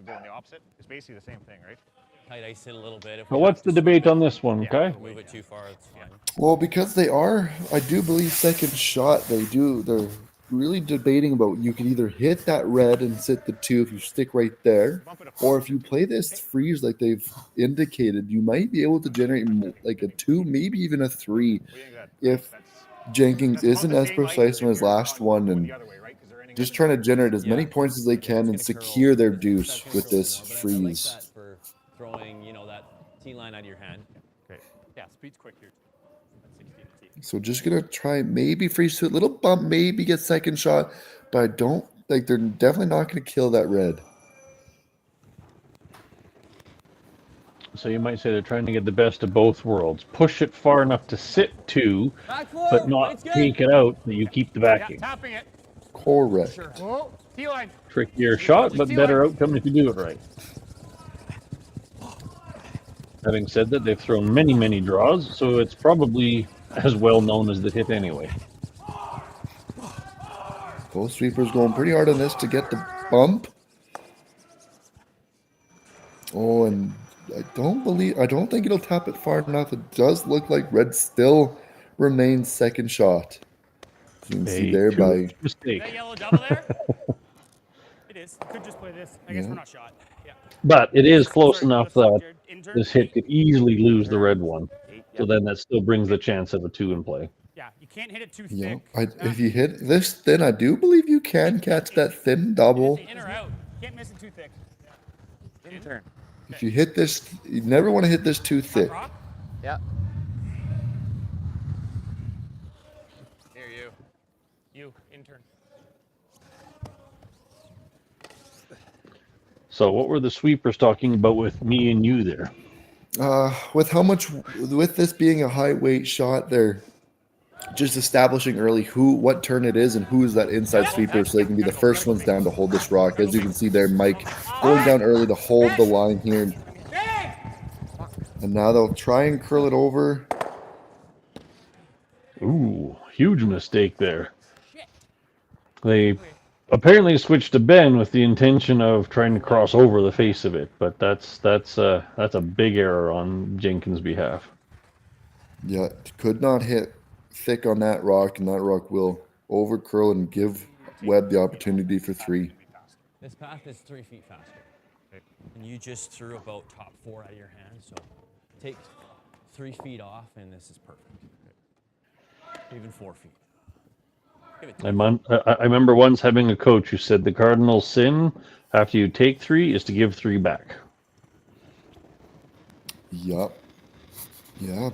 Jenkins just getting caught in those little finessey shots there, so this will be a shot for 3 for Team Webb.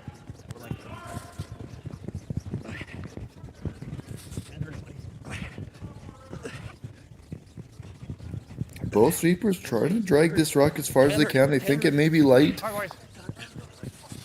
This rock's got to be full 8. And they'll get it there. Really good sweep from those 2 sweepers. So that'll be a 3 for Team Webb to bring the score up to 5-3 going in to the 5th end. Curling Alberta presents the 2024 Boston Pizza Cup, presented by Best Western Hotels and Resorts. Brought to you by Boston Pizza, dedicated to establishing strong relationships with the community and supporting local sports. By Best Western Hotels and Resorts, a curler's home away from home. By Curling Alberta, spreading the power of sport through curling and inspiring the curlers of today and tomorrow. By the Hinton Curling Club and the local hosting committee. By the town of Hinton, a community of opportunity. By the dedicated local sponsors. And produced by Curling Stadium to bring the excitement to you. So you're a pizza person, but you're married to a wing person, and your kids are salad people? You can't pick your fam, but with over 50 menu items to choose from, you can make them all happy. Order today and enjoy Boston Pizza at home. Everything I've worked for Everything I've sacrificed has led to this. It's out of your hands now. All the gold medals in the world can't help you now. You could throw the perfect rock and still miss, but it just takes one. You leave it all out there on the ice to leave behind a legacy. New at Asham. Take your game to the next level with the Gushu Ultra Light. Equipped with our world-famous rotator disc system that attaches by Velcro, quickly and easily upgrade and replace your sliding platform. Check out our website at asham.com.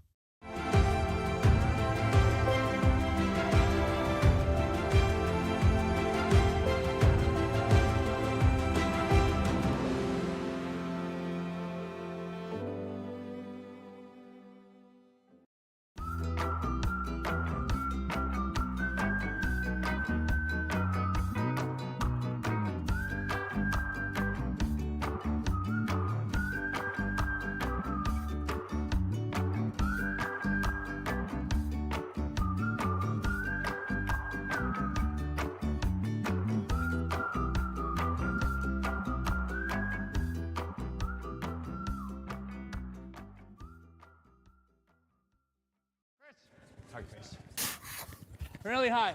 Okay. Welcome back, everybody, to Friday morning's Draw 6 up here in Hinton, Alberta, playing at the Bill Thomson Arena. Again, many, many thank yous to the volunteers and the organizing committee, parts of the Hinton Community Curling Club and the town itself. Thanks to all the volunteers and organizers for this event. Recapping how we got here, it's been kind of a back and forth of big punches between two teams. Webb opened the game with a steal of 2, followed up by a big take of 3 by Jenkins. There was a breather end in the middle there with a blank and 3, and then Webb turns around and takes another big 3 back last end. So they're up 5-3 after 4. Always Ben. I'd like to go soon. Always Ben. And one thing we'll be looking for in this game is the Boston Pizza moment of the game. So one player for this featured game will have the opportunity to win a $50 Boston Pizza's gift card donated by Boston Pizza, the title sponsor. And so if you notice anything, feel free to put it in the chat and comment of maybe a really good sweep or a really good thrown shot, or maybe just a player who all around has been dominating this game. So feel free to throw it in the comments. If not, one of us will have to pick a moment of the game brought to you by Boston Pizza. Thank you, Boston Pizza, for everything you do for our sport in Alberta and across the province. As well, thank you to Best Western, the presenting sponsor of this event. They also provide extensively to our sport in the province with hotel opportunities for participants and volunteers and umpires and organizers, and again, a huge provider to this event. Half tight. Okay. Lots of discussion here in this shot. Hair short your broom. Bit of a big move here, trying to protect that center a bit. Okay. Keep going then. Keep going. Not go around the ring. Weight's good now. Weight's good now. It's quite fascinating. We don't typically get to see the first rock of each end, which is fine, but we're on about the third of 5 ends where we didn't start with a center guard. So I don't know if they're intentionally throwing first ones in, but we again see a corner guard and not a center guard till just recently thrown. Well, in recent games, we've seen a lot of teams go for the new strategy, that delayed corner guard, where they go the first one top 4, try and bait the other team to hit that one and roll away, and then they go for that center guard just to make sure that you don't leave the rock top 4 and allow for freezes to be thrown. It kind of delays it a little bit and prevents it from getting too junky and clustered in the top area. So perhaps they're taking that approach. And yet 3 out of 4 ends, they've scored multiple points. Correct. Yeah, these ends have been shaping up quite weird. Yeah. Yeah, run back here for Chris Kennedy.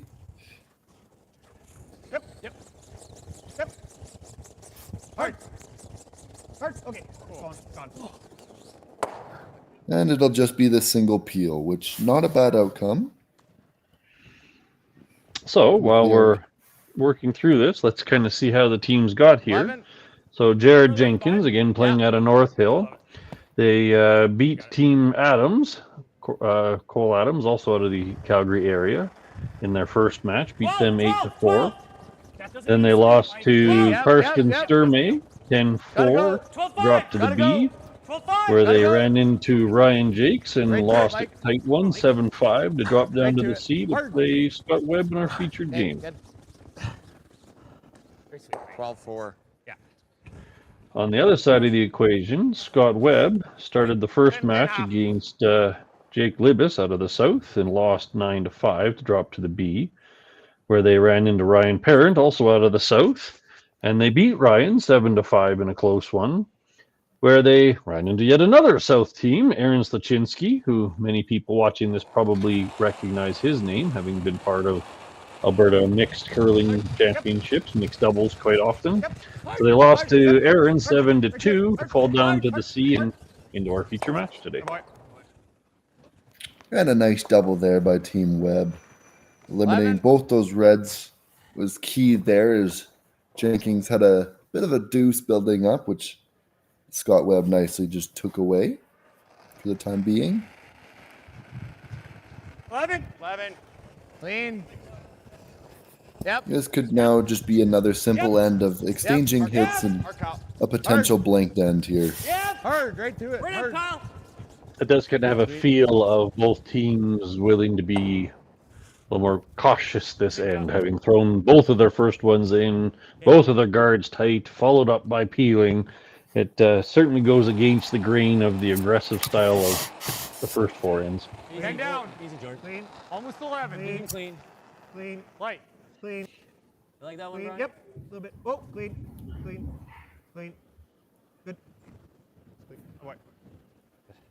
Good?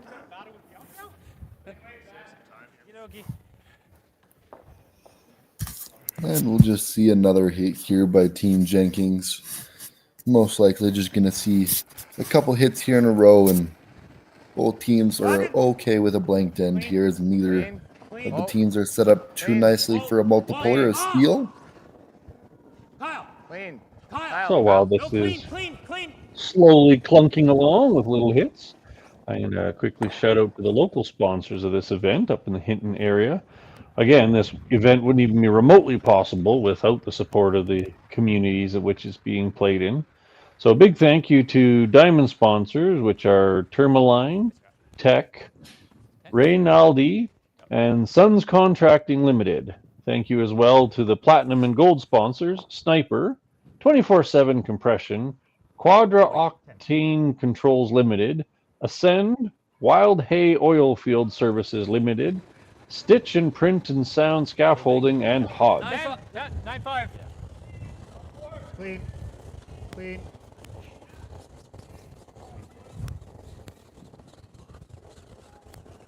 And just another nice hit there by Team Webb. So assuming a steady change of events, if you were Team Webb, how would you feel going into the fifth end break? I mean, yeah. If I'm Team Webb, I'm feeling pretty good. We had a really good start, a bit of a sloppy second end there with a couple unlucky breaks, but able to recoup and come out swinging in the fourth end and take a big 3 right back. So I think they're going to try and just hunker down a bit and keep doing what they're doing and continue their game style. Clearly it's working for them. And just continue to be precise and execute sharply in the last half of the game. Whereas I think if you're Team Jenkins, you're down 2 now, and this is where you got to kind of hunker in, be precise with your rock placement and how you're throwing these stones, and really try and generate a deuce and potentially a steal in the last half to regain your momentum and take back a lead potentially. So what I'm hearing there is your advice to Jenkins is patiently aggressive? I think so. Both these teams have taken a couple of risky shots here and there, and it's both paid off and not. So I think if you're Team Jenkins, you're just kind of playing a patient game, waiting for a good opportunity to potentially take on a bit more risk and push the envelope a little bit. With what, 10? I like 11. Okay. So the last draw here for Team Jenkins. And it will be the blank attempt. 10. Final request for people or encouragement for people to participate in the Curling Alberta 50-50. You can find it at Curling Alberta's website. It's up to $550 so far. Yesterday's grand prize was $10,000. So please, in this fifth end break, take a moment to click your way up there and help everybody in Hinton and curling across Alberta.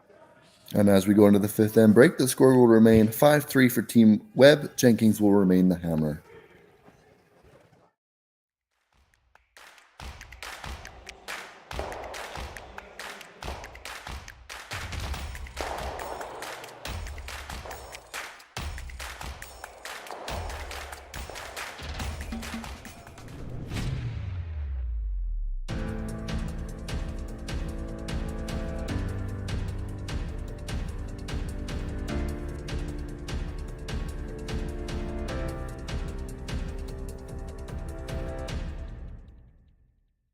Light up your love for curling with our customizable neon LED lights from Letterlands. Choose your new neon mixed doubles partner or make a statement with a neon curling rock in your window. Also actual Letterlands. Use discount code WHOA for 15% off. Only at Letterlands.com. Curling Alberta's 50-50 supports grassroots curling with a jackpot of at least $100,000. I know! Brace yourself. Join us aged 18 plus in nurturing these future curling stars. Support grassroots curling with Curling Alberta.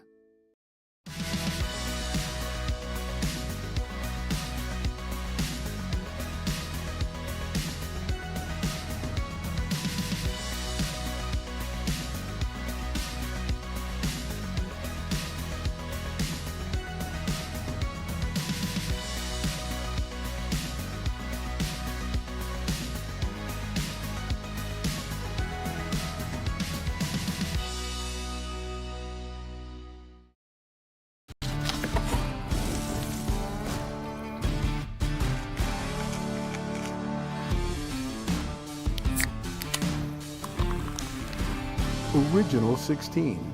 Celebrate things done well.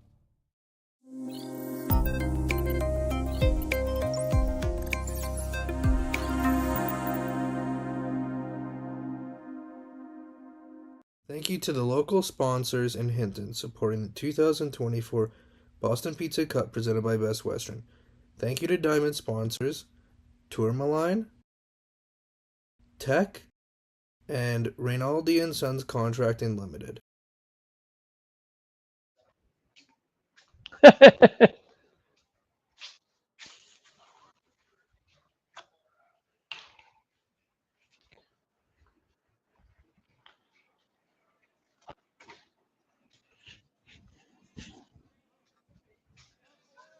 They're wired.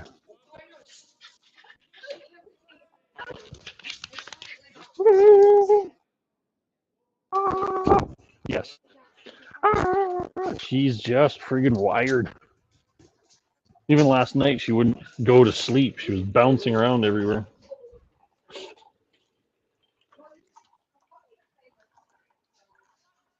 At least the game's been fun. There's been scale of 2, take 3 blank, take 3 blank. Yeah. There was an interesting one. The guy had a hogline violation, but he was I did not. So they made them check the rock. And we weren't sure if the umpires overruled it. I guess he would just get to throw it again. We were like, don't really know.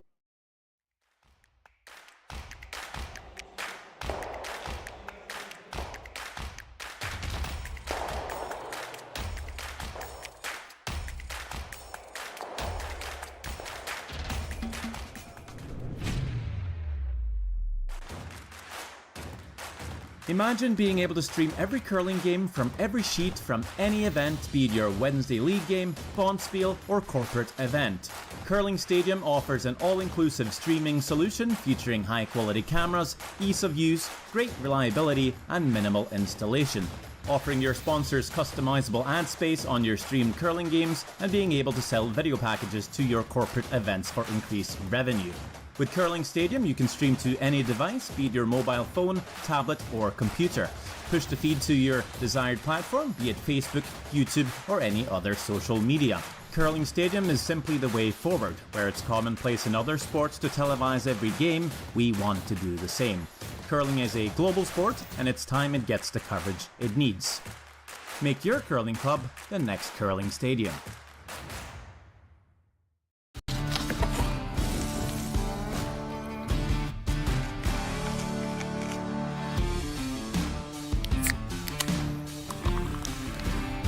Original 16.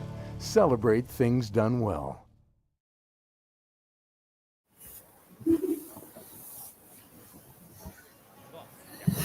Welcome back, everybody. After a fifth end break, we are rejoining the game in action, Jenkins versus Webb. We closed out the first 5 ends with a blank, where the two teams decided to take a bit of a breather. Across the rink, you can see that Ryan Parent and Andrew Dunbar are tied at 3-3 apiece after having started off with 2 blank ends. 14-9. On the sheet beside us at C, Dylan Vavrick and Johnson Tow are also having a bit of a slugfest, so Dylan Vavrick had stolen 2 to take a 3-1 lead, but Johnson Tow turned it around and took 2 in the fifth end break, or before the fifth end break. So Johnson's currently up 4-3 on Dylan. And then on our current sheet, again, we are 5-3 after break, and Jenkins still has hammer. Little bit of room. Halfway tight. Little bit of room. Hey, look. You can knife it. Not in. We're tight. We don't need to. Not in. Tight. Really tight. Whoa, whoa, whoa. Really tight. Whoa, whoa. So Team Jared here going for that corner guard, and both sweepers are just walking beside as they want it to come to a stop, and they're hoping it'll stop before the rings. Good old Moppy Ma fit. It's good. Good. And it will be out by a mere couple inches. As we were talking in the fifth end break, another instant where the center guard is not put up by the team without hammer. So that actually gives the team with hammer a bit of a breather and an advantage, because they can throw up their corner without too much concern. I just don't think you can hurt it. You're never in. Never in.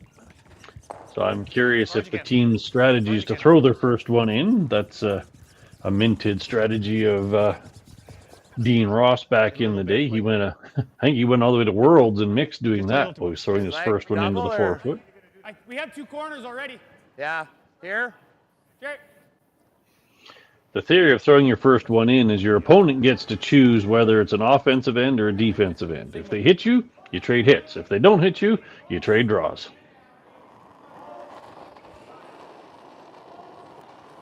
Less of an ad. I like it. Mine's good.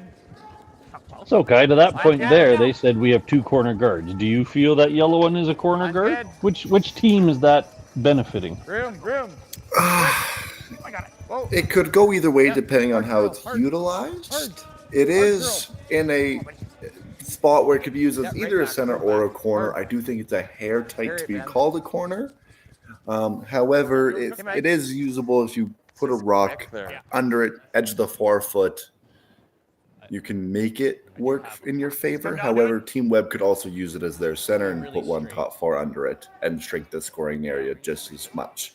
That'll go around So if you had hammer and wanted to use it, would you go across center line with the natural in-turn or try to go wide around the outside with an out-turn? I would go around it with the out-turn. That way, if it doesn't quite curl up, you're always showing the outside edge and not leaving Webb a hit and roll under a guard. You're always leaving them the hit and roll to the open side where you'll be able to hit it right back and sit your 2 split the house. So to me, I'd be taking the out-turn path if I was red. Couldn't have said it better. Be mindful of where your opponents can roll. Curl. Get the curl. Hey, look. Hey, we're T-line. Hey, whoa, then.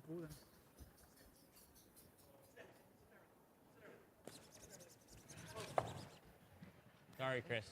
Jenkins with a small mistake, followed by yet another small mistake by Webb. So neither team jumping out of the gates at the 6th end here. It's like back line. Okay. Back up.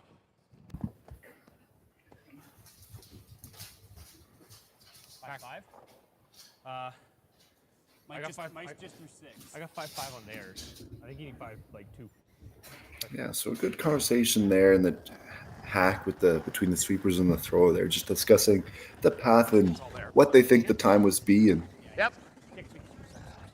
Back line. Back line. Back and a bit of a slip up there by the thrower Back before the line. hog line, just lost his Yep. balance a bit, Just but able to hard. release that rock without a hog line violation Hard. and allow their sweepers Whoa, to whoa, do what they Mike. can with it. Mike. Whoa, whoa, whoa, whoa, whoa, whoa.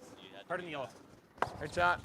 Go on. Beautiful I shot. just mastered that. Is that what you're telling Certainly me? making the most out of the situation. Unfortunately, still below T line, but sitting 2, both buried under the guard. Yeah. They may encourage Kyle to always throw with a wobble after a shot that nice. Team Webb here going for the run back. If they just peel the guard, they're okay with that. They're just trying to get an opportunity at those 2 reds there. They don't want Team Jenkins to be able to stack too many behind cover. Hard, Tristan. Gotta go. Gotta go. And it'll just be the peel. They will clip their yellow on the way out, but the red will leave the rings as well. So those 2 reds are now exposed for a double later on. Up for it. Okay, so Jenkins has a couple options here. Use the other quote-unquote corner guard, or put your corner guard back up. this should be nice here, I think. 8 feet left. I think this is the call. That those 2 reds there, unless you make a perfect guard, the double is fairly simple. And if not, if the guard isn't a good spot, Team Webb could always draw 2 of them and sit shot rock on the T line. So I do believe by going to the other side, you give yourself the best chance at taking 2 here. Yes, Mike. So to your point, you're sacrificing the 2 in the wing for burying 1 above the T line. Come forward. Looks hot. Light only. Correct. Hot. Real hot, guys. Real hot. A bit of a oversweep here potentially. This rock is running deeper than they thought. 5-2. Shot. And it'll sit right on the T line. A hair deep, Good throw, Kyle. but overall not a bad spot. Right now. Do you ever hate slashing that one? Kill that. I just think that the way this is sitting, like that guard is going to save us. That's how we're going to force them. Okay. You know what Yeah, I mean? and here we have Team Webb talking about that. Yellow guard could be helping them honestly here. seeing the freeze. You like that? 2 different strategy here. You can take the risk now and go for that freeze and really try and shrink the scoring area, or you can play the pretty simple double and clear some reds. Time. We don't need to call a time. Yeah. And our coaches. So the team gonna meet halfway and discuss both options here. Depends on what level of risk you want. Going for the freeze, you have the potential to leave red sitting 4 if you don't make this perfectly. If we kill that, Like even if we're if they playing, freeze it again, we're running. if we're playing the run, I think we're running it over there. So if you're Team Webb here, Gord, what would you prefer? And we're running. Yeah, I don't like the double now. No, I don't. That's going to be there. I'm just going to listen to them for a Play that at second. any time. Okay, then I think we're freezing them. Yeah. You don't like slashing? Like play the peel. I think that right now that guard is our out too. I agree. Yeah. Where does he go, though, if that guard's not there? We're going to have probably 2 doubles. If you make the double and roll, you're like almost in the fourth. I think slashing the guard into the double is the least of my preferred shots. I agree. That's a very complicated shot. I guess it's an attempt at just a peel, but then Jenkins has a choice of putting a 4th rock in play anywhere in the rings he wishes. Personally, they've been playing aggressively up to now, so the freeze makes the most sense to me. That double's not going to go anywhere, but if you make the double and he freezes on the can, you're now dependent on the run back. So I think they stick with their guns. It does look like they are playing this freeze attempt. Top 4. Okay. Line's good. Tapping. Line's Hold in. Whoa. Room. Heavy. How much? Line's good. Chris. The sweepers calling back 4, a little heavier than they would like. Trying to generate some curl here to get to nose of that red. Keep cutting. Get over there. Fully on. Okay. And it will make contact, sitting shot rock, quarter exposed. 5-2 on that. Yeah. But overall, not a bad spot, and puts the pressure on Team Jenkins to make a nice one here. And no obvious takeout for Jenkins, so he has to think a couple shots ahead here. Try to give you 5, 7, 8. Yeah. I do think that was ultimately the right call, even though you do have to leave a lot of reds in the house. Room right now. Room right now. Room. Whoa. The only thing that may have suggested otherwise was the scoreboard. Nice. Wide and heavy here, not usually the best combo, but Hard knife. trying to generate some curl here, and that rock will be curling. Keep going. Hard. Got to continue to curl. Okay. Not a bad result there. Does allow Webb to play the hit and roll under, which would, if made correctly, put a lot of pressure on Team Jenkins here. But they cannot remove both reds. That looks pretty good to me. Yeah, to your point, this roll 2 buried is a very big shot. However, it does leave the run back basically triple to still end up red sitting 3. Pull. Yep. He's. Whoa.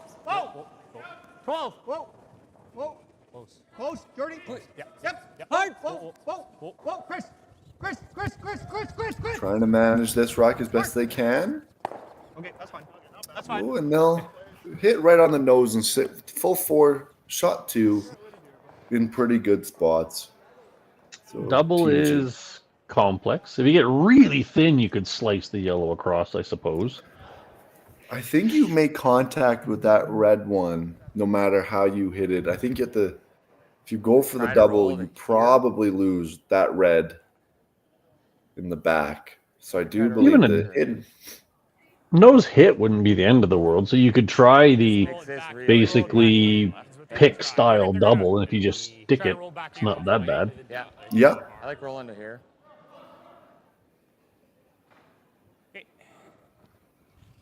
That's right. I love that. If you under roll it, he has a gimme double. Okay, you got it. Half rock. Yeah, an interesting call here. Got to manage this rock and put this shooter in a good position. Yep. I think the key here is to roll it so that you could use your own as a in-off, but not leave a double. I think that's probably his thinking here. Hard cow. Kyle trying to generate some curl here. Oh, and just narrowly missing that back yellow. Yeah, if he'd just caught a half an inch of that yellow one and pushed it even to the full 8 foot, would have been a big win for them. Yeah, but if you roll too far, you smell it. Yeah, we rip this now.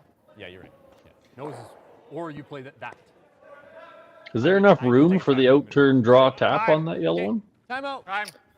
I think if you get close to that guard, you can get a quarter to a good half of that rock and push it through. We've been seeing lots of curl both directions, and supers have been able to manipulate it, so I do believe they could. Rolling, because you roll too far, it's down. Yeah, that's bad, right? Nose is pretty okay. You know, even what they just did, though, I mean, they were really close to touching that across the top. And if we leave that here, they can slash that across the top. But it's a rock higher. That angle is it's not as nice. Never going over. That's the top. real tough. Okay. Yeah, you're really tough to. Yeah. Well, you just don't want to roll. Can't roll. Yeah. It's nose this or that. Like this isn't a disaster. No, I think he's probably playing this, is he not? He's playing that freeze. Yeah. I still think though he's coming to there, right? And then we're guarding, and he's got a 1 foot tap for 2. Kind of helps them. They can't. It's really, my first thought was this, or I don't mind that. I'm okay with that. Like that's awesome. That's great if we get there. You just never want to roll too far. You got to err on nosing it. Yes, for sure. Lots of time being used by Team Webb here. He's always losing They've already all come down once to talk about it, so they have used their time on here to try and bank a little bit of time. So they'll have one more timeout left. But only if we're really certain on that roll. This is gonna curl a little bit. Yeah. Probably that same 12. So, okay, what would you throw here? I think my first thought was to play the hit on that red and just try and roll full center line, forcing Team Jenkins to play the draw for 1, as there will be no double. No, that's good. We throw in there. The out-turn tap for 2 might be there if this just noses. Yeah, if they just nose, I think you could play it. It is a little bit risky This is a little wider to than play it, as you a might little give wider up than the steal of 1. I've seen But some at this straight point in the game, you may but I think elect to take on a bit of risk and go for a harder shot for the deuce you're here. erring on nose. Yeah, like I definitely absolutely nose as opposed to. Yeah, just throw 10-5 though. Right at it.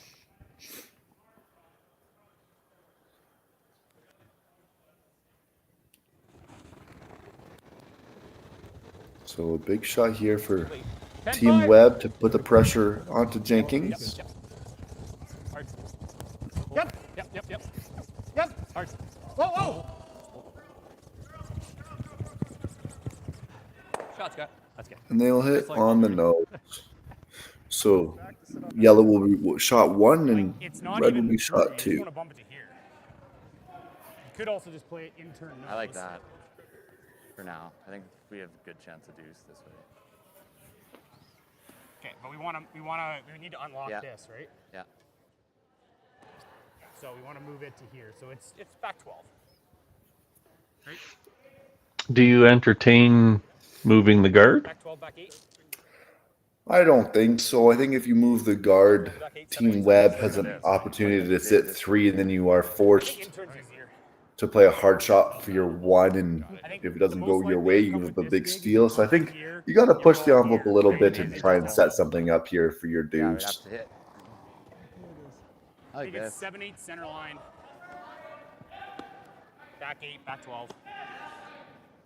T works. Intern's fine. She's fine. Intern you see a piece. I freeze it on the corner. But I guess you don't get it out, right? No. But then we're looking good for 2. He's got to make a perfect. Right there. He's got to make a perfect something. Otherwise, trust it here, buddy. He can possibly get 2. Straight freeze, eh? So, intern draw. Try to get shot rock and see what Webb responds with. We tap. That's fine too. Yeah, okay. Glue it on the corner. Yeah, half rock, or you want a little thicker? Yeah, we saw Jared tuck that little come around tap, and I do think he's trying to save that for his last, if he can, for a shot for the multiple. So this will be a draw to put the pressure back on the Webb if he's able to get shot rock. Yep, Mike. So would he be looking to move the yellow one or just straight freeze? I think just straight freeze it for now and then bump it on your next one if you can. But if you get a little bump here, you're not too hard up by it. Although it's got to get over. That's not a bad result. Not bad. That's okay. That roll was fairly good for them. Not a long run back, but a 4-foot run back on that yellow that Scott put the last time.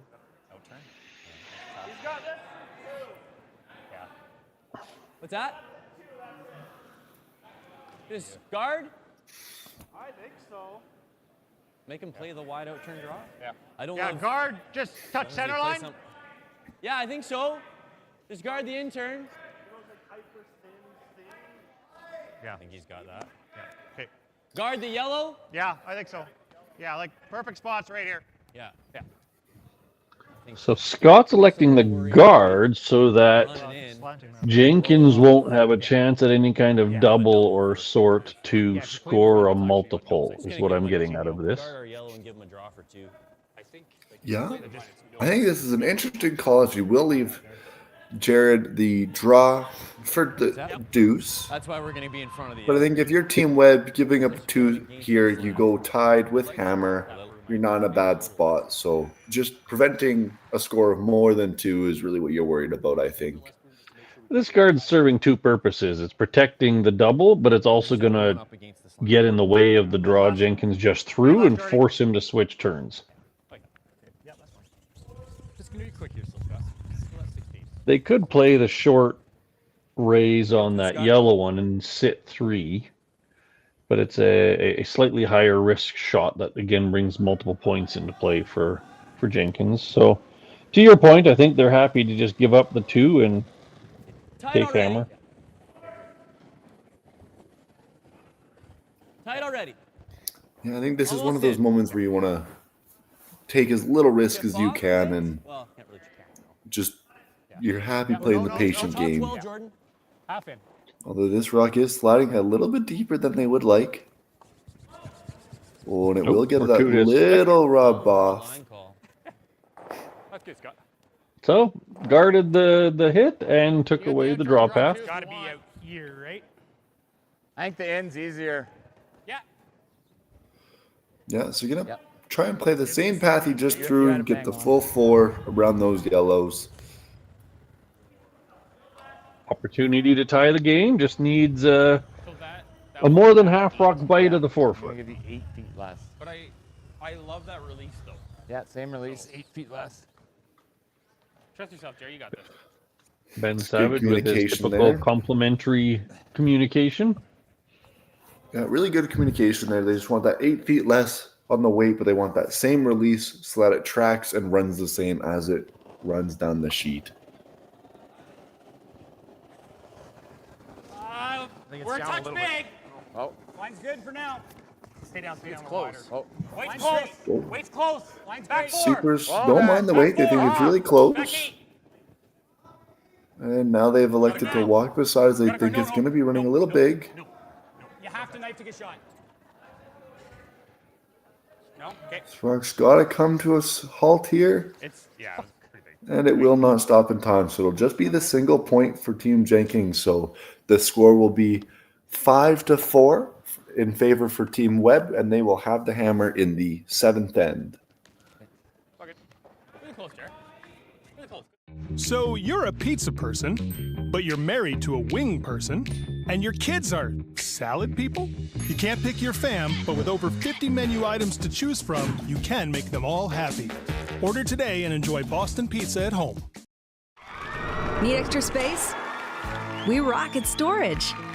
Try 4 weeks free at a location near you. Sentinel Storage, proudly Canadian and proud sponsor of the Alberta Scotties Tournament of Hearts.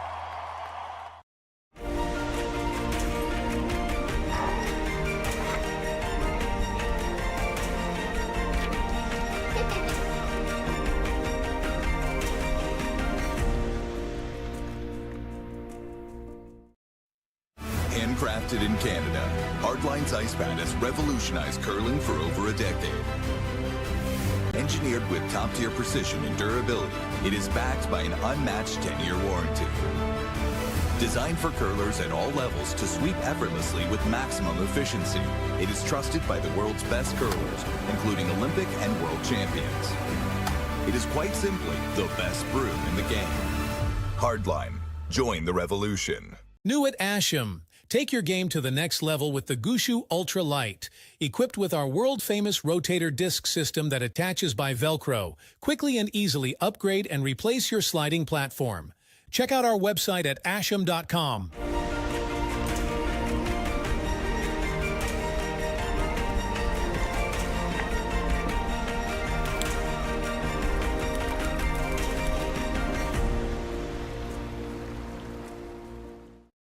So you're a pizza person, but you're married to a wing person, and your kids are salad people? You can't pick your fam, but with over 50 menu items to choose from, you can make them all happy. Order today and enjoy Boston Pizza at home. Jared's first. Jared's second was significantly... Oh, you can see there in the background, 50-50 sellers doing their best to support their local community and club. Again, you can find the link to participate online at curlingalberta.ca/5050. I highly encourage it. It's great for the community and the club. Current jackpot is already at $1,480, well on its way to possibly beating yesterday's total of $10,000. Between ends, we heard Team Jenkins having a nice positive conversation about how they have hammer and the even ends, which is a good thing. So their goal is force one, take two, and hopefully take control back. What do you think, Kai? I think that's a solid strategy here. If you're able to force here and keep it to a 2-point game, you're one deuce gets you right back into the swing of things, and then it's a 1 point for the win. So I think it's really good for them to acknowledge that they are not out of it yet and in a good spot. They just need to be precise this end and get a good force lined up. 11 or 12. Take a quick moment to call out the sponsors of these two teams. Again, sponsors are the backbone of all of our sport. So Team Webb out of the north is sponsored by United Floors and Outdoor Living, Bannister, Dawson Creek, and the Ranch Pet Care. Thank you very much to those sponsors. Jenkins, their team is sponsored by Williams Engineering Canada Incorporated, Chateau Exteriors Limited, Christie Crossings Dental, Peak Financial Incorporated, PhysioBox, Empowered Performance, Curler's Corner, Hardline Curling, and the local North Hill Curling Club of Calgary. Thanks again to all these prominent sponsors for our teams and the event, which is sponsored, of course, by Alberta Boston Pizza and Best Western Hotels and Resorts. Just touch, yeah. You got this.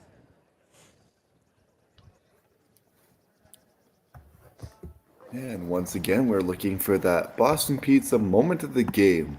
So for those of you watching and following along on the stream, feel free to comment if you see a moment or a player that you think has been deserving to win a $50 gift card to Boston Pizza, presented by Boston Pizzas and nicely donated from them. So another big thank you to Boston Pizza for that. Gotta sit. Gotta sit. Sit.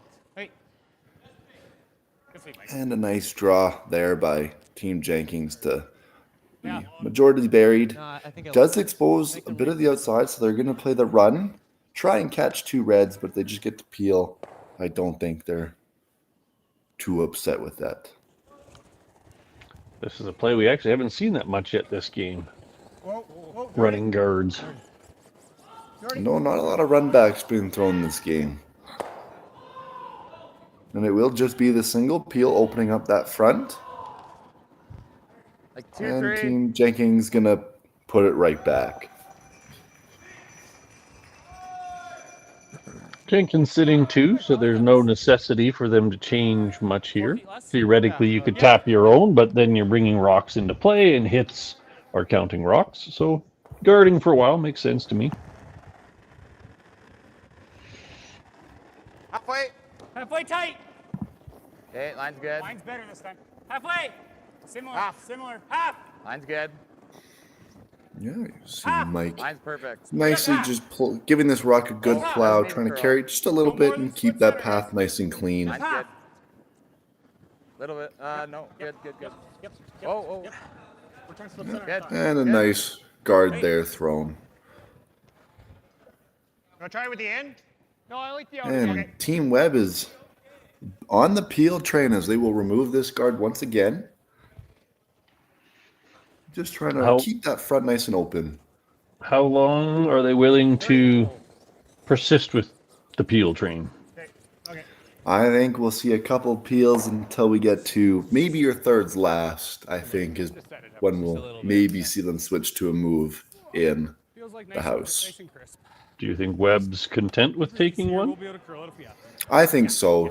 I think Team Webb is okay maintaining a 2-point lead, knowing that it's a bit of a patient game, and if they do get an opportunity to blank the end or maybe get their deuce, they're more than happy with that. But a blank or a force here is not the end of the world for them, as they will remain up 2.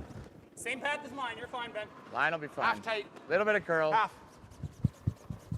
Line's okay. Yellow does have that rock in the back 12, which could come back and be their second counting rock if they are able to make it come back into play and get back into shot position. But a really nice guard there thrown by Ben, and we'll see another peel. And to your point there, they don't risk anything by these peels attempting to pick out that back red one, because then that yellow does become a potential second. So this is low risk curling. Hard. Roll it off. Okay, fine.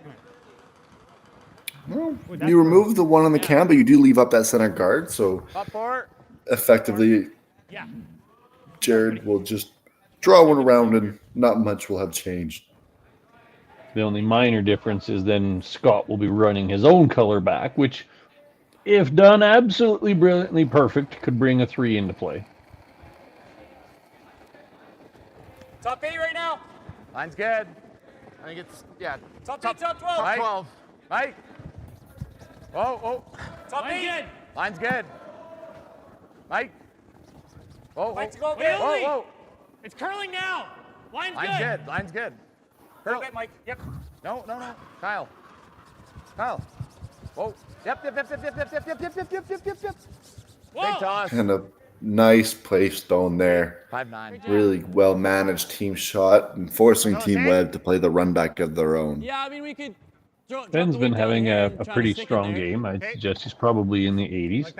That's well placed, above T line, but deep enough that the run back is tricky. Let's go with the 9. Okay. Which one do you try to stick this on, the outside or straight back? I think you go straight back. You don't tend to love center guards when you have hammer, but I think you're in a position where you're in a better spot if you nose this one and keep the front in your favor with your color. George! Whoa, no. Yep. Not a bad result there. They do leave up the center guard, but they do stick that yellow in play and put some pressure on Team Jenkins here to put their shooter in a position where they don't leave a double or a hit and roll. It was a really nice choice of weight on that. It wasn't peel, it was hit, so that the raised rock was more likely to stay in play. And that roll worked out really well for them.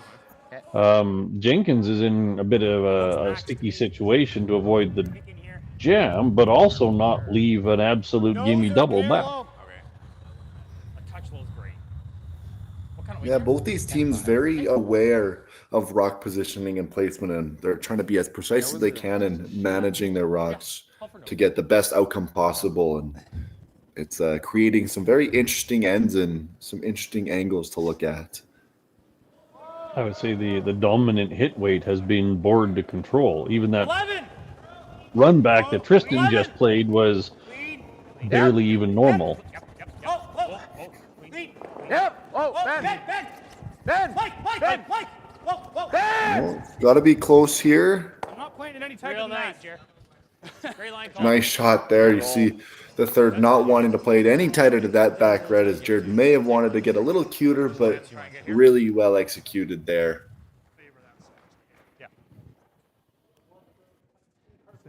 Scott's roll under the guard, but he's still actually in a position where any roll makes it tricky on Jared in return. So the same weight as last time. That's like 5-ish. Yeah. Okay. Everybody. Well, the only miss would be to roll farther and be like second or third rock. Yeah, you definitely want to remain shot rock after this with the shooter.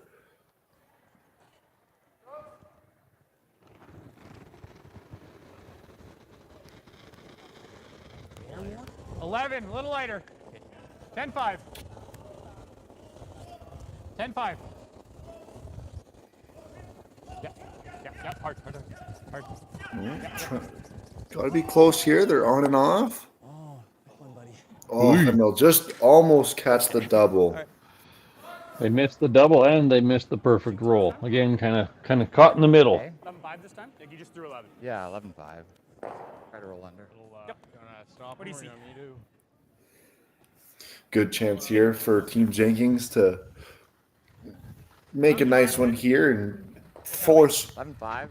Team Webb into making a precise draw for their one. And Team Jenkins might get away with a steal here. Roll anyway, or no? Roll under. Roll under. You were 11 last time. Yeah. Yeah, that's good. Take your time. We got lots. Make her good. Yeah, you got this.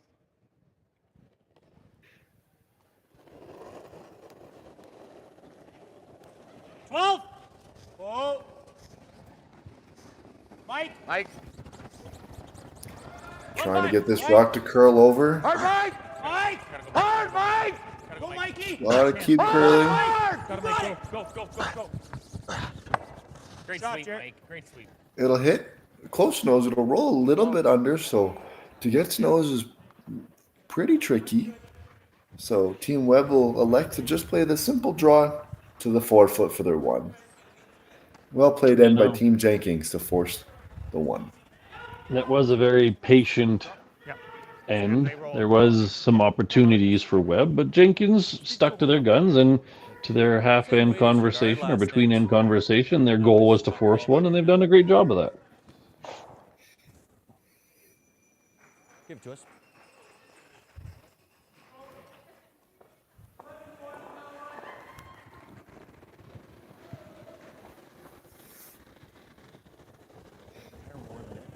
Top 8. Yeah, it's close. We're gonna have to go a little. Top 12, top 8.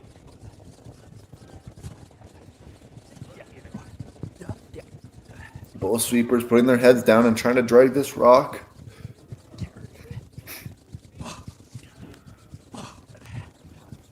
Gotta keep dragging it. This rock is close. And they'll get it there. So that'll be a 1 point for Team Webb. And the score will be 6-4 for Team Webb. And Jenkins will have hammer in the 8th end. Curling Alberta's 50-50 supports grassroots curling with a jackpot of at least $100,000. I know! Brace yourself. Join us aged 18 plus in nurturing these future curling stars. Support grassroots curling with Curling Alberta.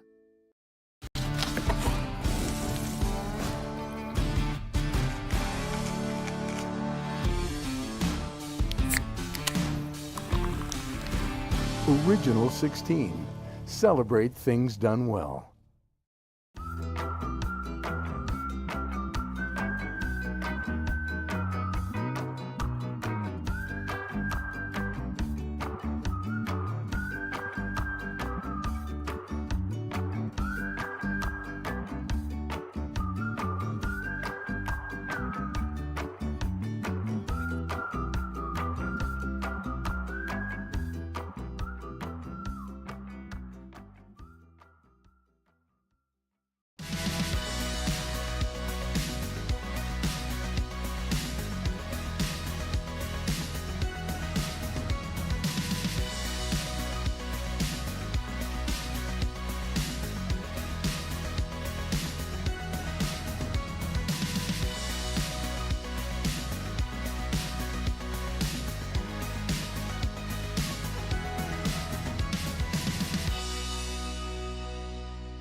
Light up your love for curling with our customizable neon LED lights from Letterlands.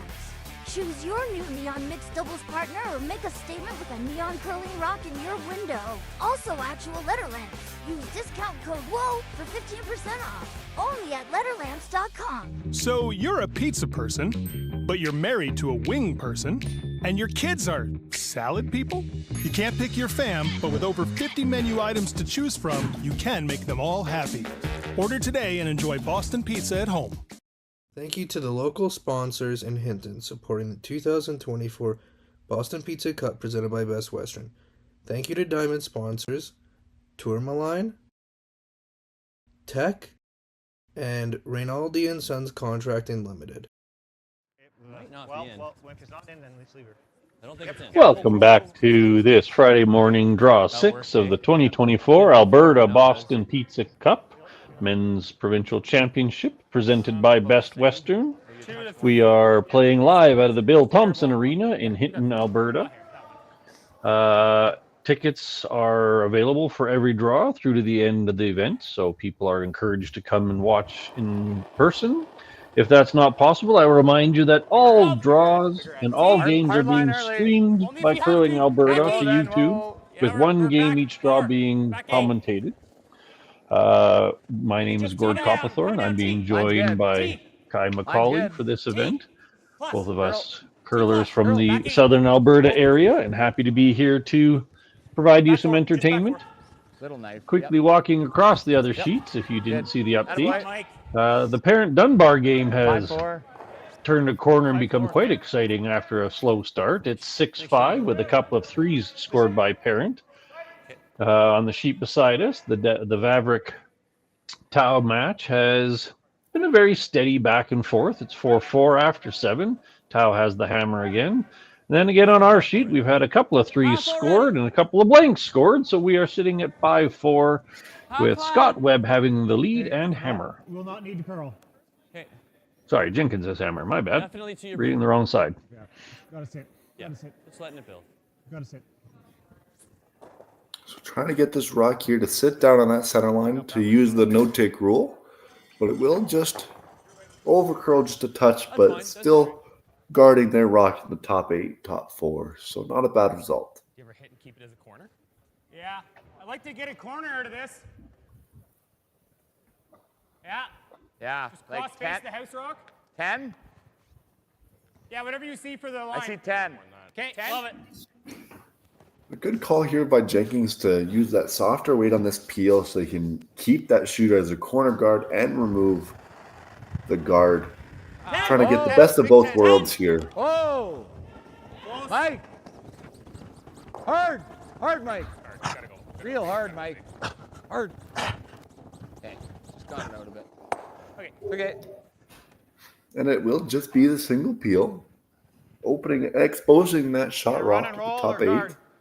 Whatever you see.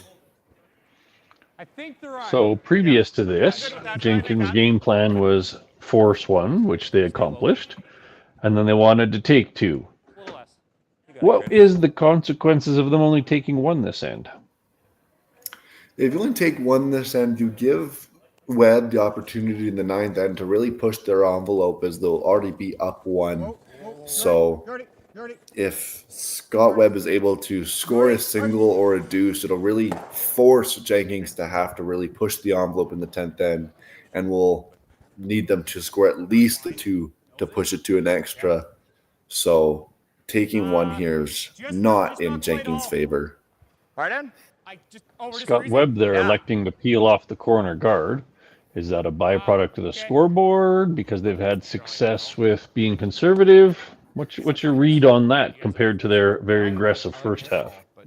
With Team Webb and all their experience, I think they're just knowing that they're playing the scoreboard now. They're up 2 and they're in a comfortable positioning, and they just don't want to give Team Jenkins any opportunity to bury a couple around and get a few in a spot that could bite them in the end of the end. So just trying to force Jenkins to take some risk here, and maybe Webb can get out of it with a force or even potentially steal if they can. Little wick on that guard ain't bad here. Yep, you got it.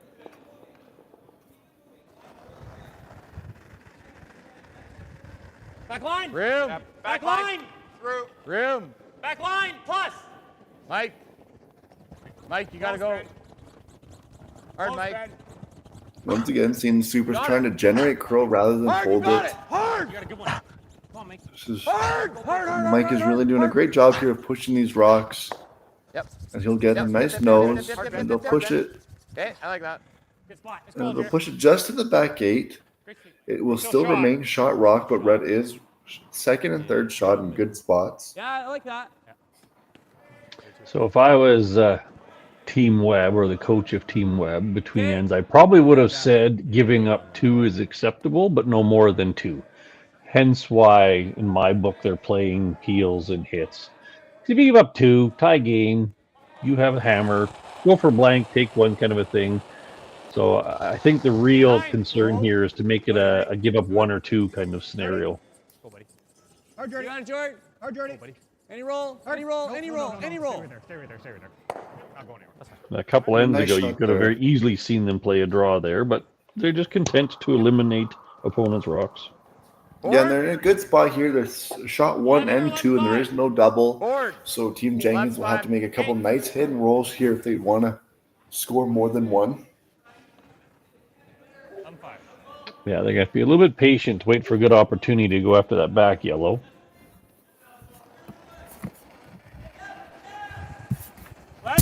Whoa! Close. Close. Clean. Mike. Mike. Hard, Mike. We're nose. And we'll see just that nose there, so yellow will remain shot rock. I think 10's better now. 10? Just maybe a bit of an overthrow there, max ice, but Seen a couple of those hits there in the wings just not curl up the way the skips are thinking they will. I think we can go a sliver less, Scott. Well, the question remains whether or not Jenkins is playing conservative ice or max ice, min ice. There's so many ways that plays out. Yeah, we see Team Webb there. They just tightened up their ice just a little bit to. They think these rocks are starting to run a little straighter. Yep. Hard. So as Pebble wears down and flattens out, do you gain or lose curl? Most of the time I find you start to lose a bit of curl, and especially as you start to throw the same path and the same shot over again, it starts to straight out a little bit as the rocks lose a bit of their grit and the pebble wears down. So throughout a game, usually you see the skips tighten up the ice a couple inches as the game progresses. There's nothing crazy, but on hit and rolls where you're trying to be really precise with where you're connecting with the rock, it can add up pretty quick. Okay, you want frozen, right? Yeah. Okay. So with that overroll, to your point, they tightened up their ice and overrolled. The door has very much opened up for Jenkins to start building towards a multiple point end. Yeah, a couple well-placed draws here behind the cover, and who knows, they could be on their way to a deuce. Key thing here is to keep their rocks in good positions where Team Webb cannot remove more than one of them at a time. Hard line. Whoa. Line's okay. Just tee down, Just tee down. Hard line. Hard. Room. Hard, Mike. Pistol. Attaboy. Great shot. Another great Really nice job by shot there Ben Savage. Well swept the whole way and well managed as a team. The only unfortunate piece is plays below the tee line, so it's not that hard for Scott to take all of this momentum away. However, having that red at the top house there, you may be able to, if the angles are just a little bit off, they might be in Jenkins' favor if they ever can tap that red with some weight and remove some yellow stones. So to your point, you would like this to be nose frozen. If you are Team Webb, yes, I think you want to get nose frozen, because if you're Team Jenkins and it's ever not nose frozen and you make a play on that top red into the pile, both yellows will spill out and your reds will not move, I don't think.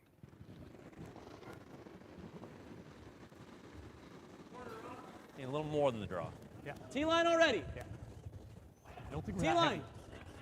No, top four. Yeah, it's really good. Chris, close, Chris. I want to go a bit. Copy. Grab. Both teams thought it was a hair heavy on a hand, but they soon realized the weight was coming off faster than they thought. So they'll have to drag it here for a good spot. Hard, buddy. Great feet, Chris. And they'll just be shy of the 4 foot, so it will be red shot rock at the back. Just has a little 7 chip. And they'll be able to try and wrap another one here. You want to talk about it? Still got tons of time, Ben. Yeah. We only need 8 minutes for the last 2.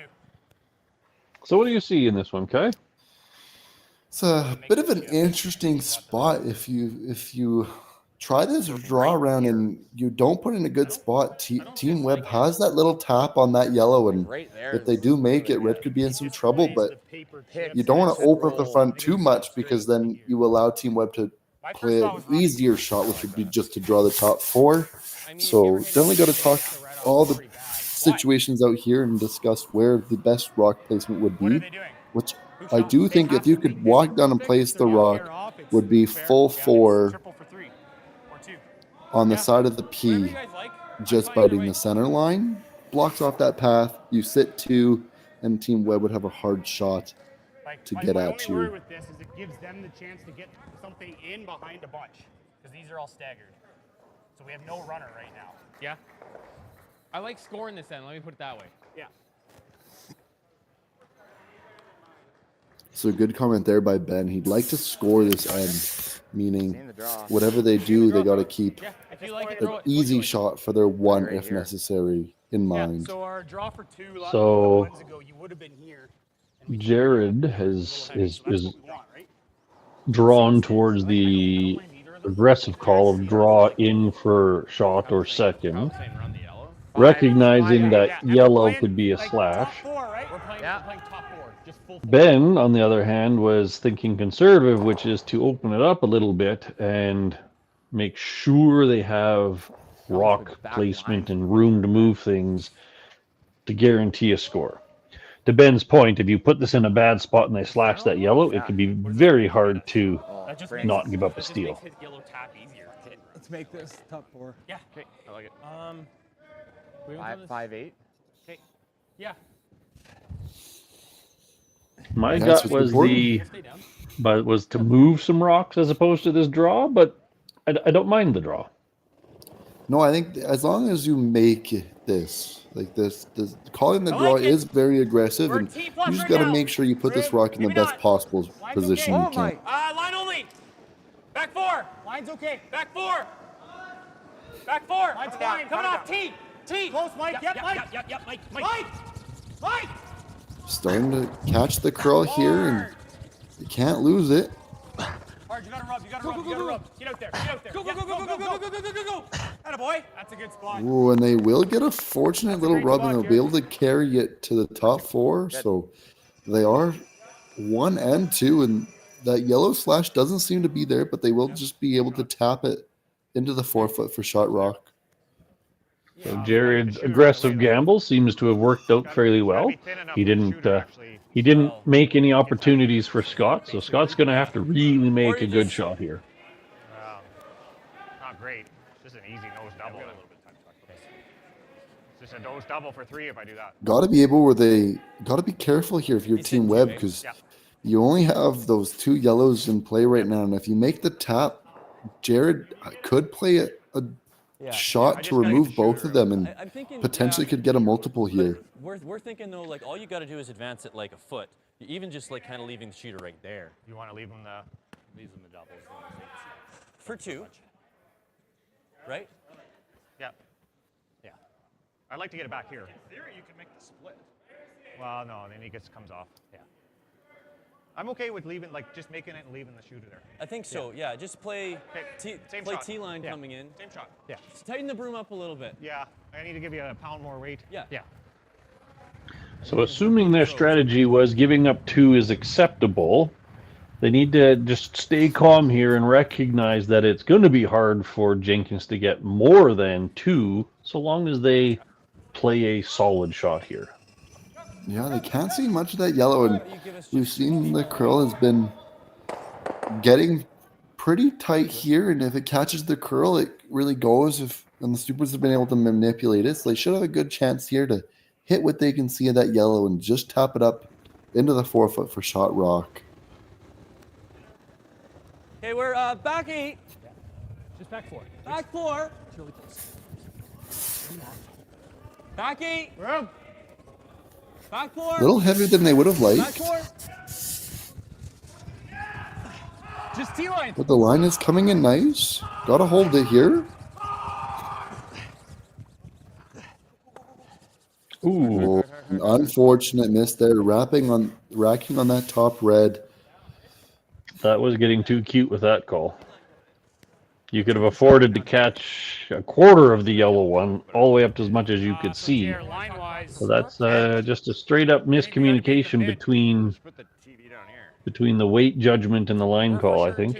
We're for sure 2 right now. Okay. Like you just threw here and we wicked. We need to be a rock and a half wider. No, I'll throw more positive. It's gonna. I don't know where you want this broom. Edge of 12, more positive. I should last and stop. You were T last one. You don't ever like the. I don't hate the crotch. Make sure we're on the same page. I like edge with a better release. Okay, like I was pretty it's soft. Only 4 inches more ice. We need to be a foot wider. Significant. You might not. It's pretty close. The problem is, I think to get same that page? back Good. one out, you're not hitting that one he just threw far enough. I think it might just be for 2. Jared, wait. So we're basically looking for a perfect team draw to bite what piece of the 4-foot you can see. You're just T right there. However, they have already secured the 2, so this would just be for a bonus point.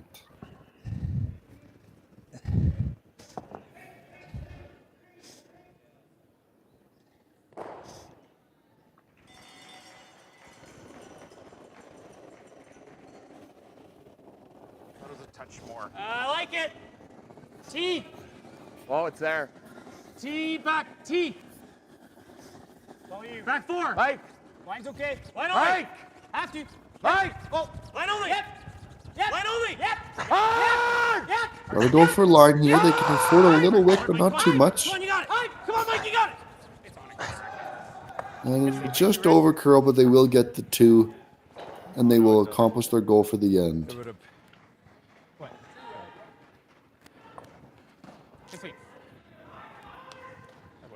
So the score will be all tied up at 6, and Team Webb will have the hammer going into the 9th end. Really.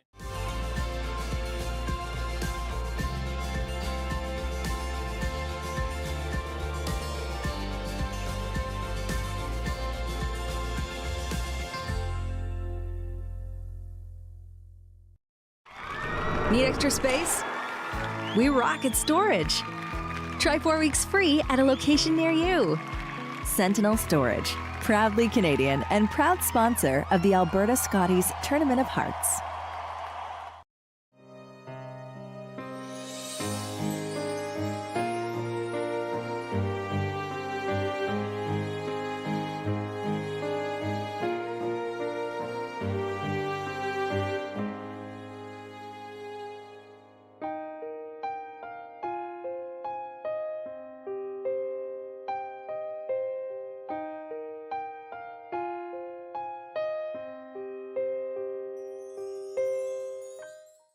New at Asham. Whether you're in the hack or kicking back, live it in style in the new Throwin' Stones line exclusively by Asham. Curling is more than a sport, it's a lifestyle. Check out our website at asham.com.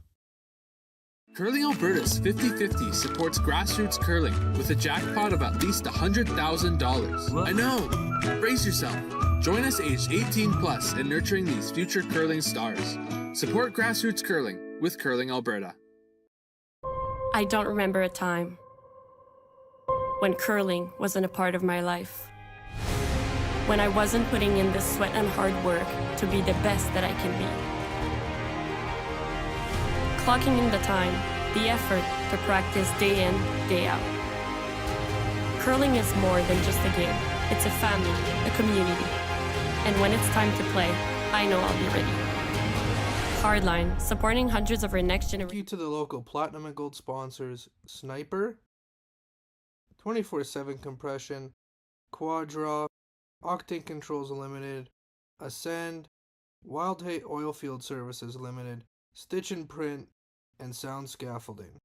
I was late. I missed it.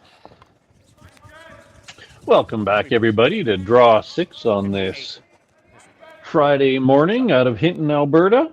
Before we get into this end, I just wanted to call out a few of the key people in making this event possible.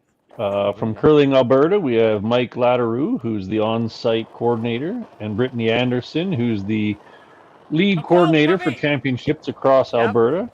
And then, of course, I want to give an extended big thank you to Sherry French, who's the host chair that is coordinating all of the activities up in Hinton, Alberta. So thank you to yourselves and all the other volunteers that are absolutely critical to making an event like this possible. I also want to make note that we got an update. The resolution on that hogline violation was that the umpires did feel there was a retouch of the handle, resulting in a hogline violation, which is why the play was left standing as it was. If we take a quick peek at other sheets, we have Ryan Parent taking another 2 against Dunbar to be up 8-5 after 8 ends. Dylan Vavrick stole one on Tau to go up 5-4 after 8 ends. And then again here on our sheet, we had that big 2, chance for 3, which has evened up the score after 8. Good sweep, boys. Good sweep, bud. Well, 4 rocks in, would you say this is looking a little bit more aggressive again? I think so. Team Webb electing to come around with that second one and play to the center rather than a Yeah, corner guard or playing to the other wing. I think they're 10-5. leading towards a more aggressive end, but we could see them bail early and blanket they have to retain the hammer. Yeah, this is one of those fun ones where you wait out 6 rocks to decide whether 2 or 0 is where you're heading. Mike.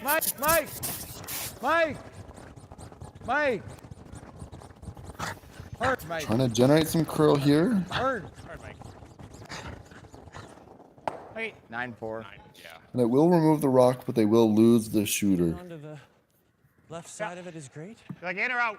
So putting my coaching hat on and rewinding a little bit, if I were Jenkins' coach and had seen that interaction in how they called his last draw, I would have made note to say, hey, let's review that going forward. It was a bit bizarre how the skip and third really viewed the shot differently. What did you think of that interaction?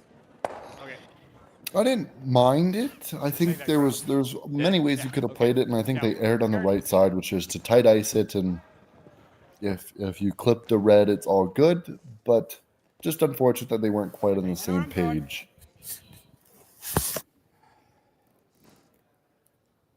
So, what's Jenkins' objective this end?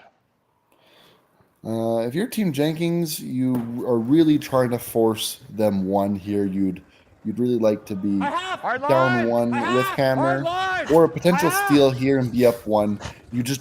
A blank doesn't really help you, nor does a 2. So just try to prevent the blank for the game, I think, is your main objective. Come on, go, get it over. Hard, get it over, Mike. Come on, Mike. Hard, Mike. Hard. Big sweep here to get this rock over. Hard, Mike. Uh-oh. And it will not make it over, so it'll be a hogged rock. Huge unforced error there. You want to do this? Or just, I like at least firm. I don't mind peel. We roll out, it's fine. Get the red out. Yeah. Make the red go away. Yeah, I think a little less still, like, yeah. Okay. We can throw normal and stick. Sure. Okay. Sure.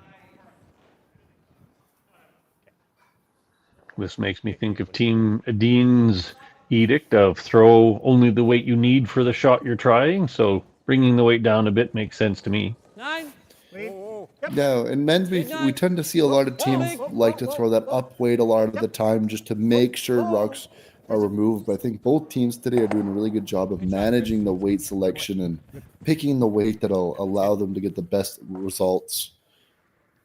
Try to flop right there. Flop or you want the double? No, Just flop. Okay.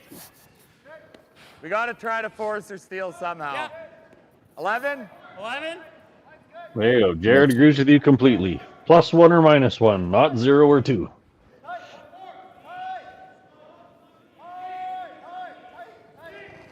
So just trying the hidden flop here, trying to get frozen to that center line yellow. Yes.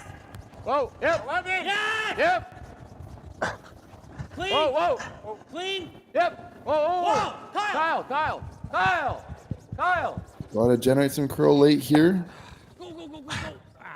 And just needed it to curl a little bit more, so they won't quite get the roll they'd like. And Team Webb will be able to remove that rock and sit 2 as long as they stick around. Okay, normal. Yeah.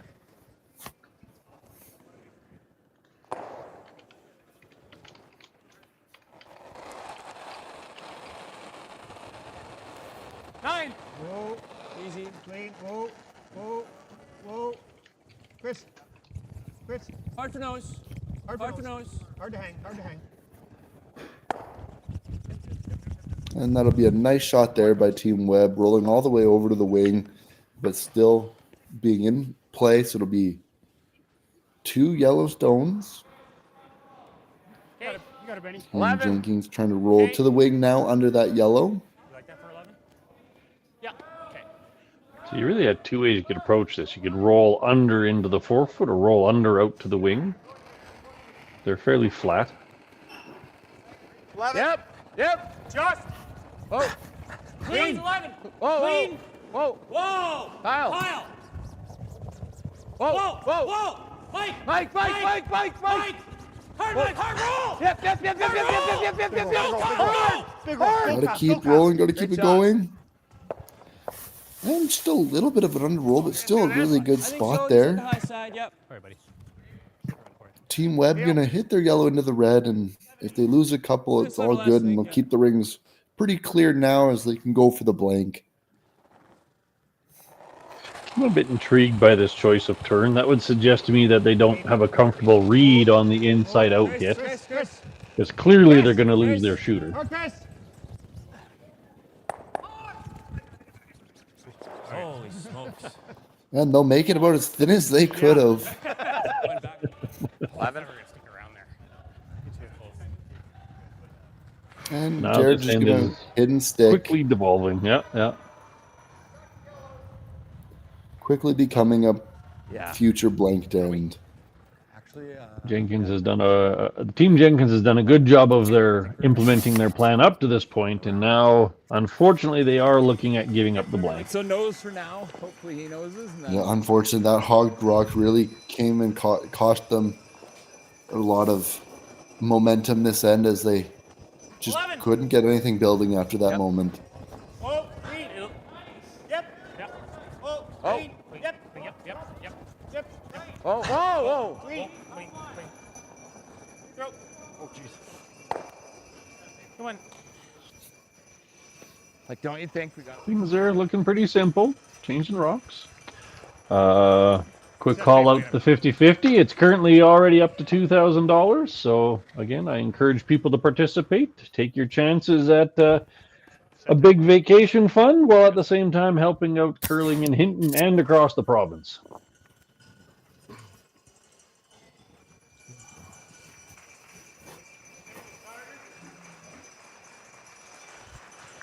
All right, Team Webb here with their skips first to just try and make a simple nose hit and stick it around in the rings.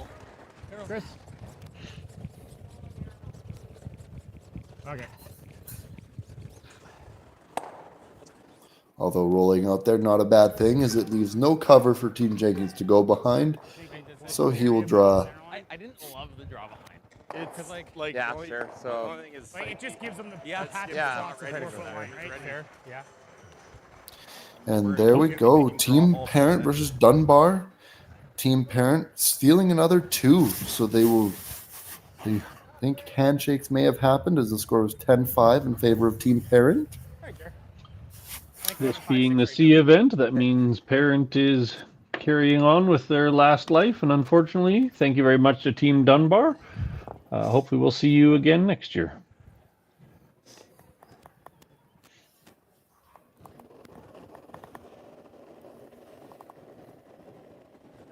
Jenkins just electing to put one in the 4-foot to make the roll out as long as possible. Top post. You sure? I think we're touching golf now. I think we're back 4, back 8. Back 4 is gold. Line's fine. Crossing center. It's gonna come off. Just a nice clean here by the sweepers. They like the weight, so they're just gonna clean it in. You're in the fudge. Now with the power scrub. You're top 4. What are you talking about? Go on. And there we go. So Team Webb will hit this rock, and it'll be a blank attempt, as they will try and roll out of the rings and retain hammer. Let's go. This is good here.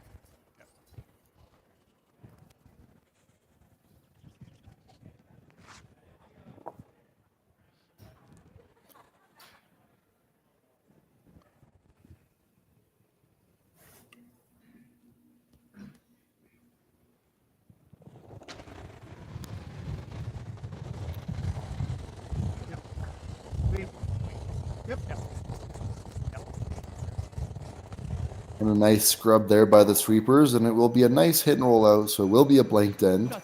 Team Webb will retain hammer in the 10th end, and the score will be all tied up at 6-6 going into 10. Curling Alberta presents the 2024 Boston Pizza Cup, presented by Best Western Hotels and Resorts. Brought to you by Boston Pizza, dedicated to establishing strong relationships with the community and supporting local sports. By Best Western Hotels and Resorts, a curler's home away from home. By Curling Alberta, spreading the power of sport through curling and inspiring the curlers of today and tomorrow. By the Hinton Curling Club and the local hosting committee. By the town of Hinton, a community of opportunity. By the dedicated local sponsors. And produced by Curling Stadium to bring the excitement to you. So you're a pizza person, but you're married to a wing person, and your kids are salad people? You can't pick your fam, but with over 50 menu items to choose from, you can make them all happy. Order today and enjoy Boston Pizza at home. Everything I've worked for, everything I've sacrificed, has led to this. It's out of your hands now. All the gold medals in the world can't help you now. You could throw the perfect rock and still miss. But it just takes one. You leave it all out there on the ice to leave behind a legacy. New at Asham. Take your game to the next level with the Gushu Ultra Light. Equipped with our world-famous rotator disc system that attaches by Velcro, quickly and easily upgrade and replace your sliding platform. Check out our website at asham.com.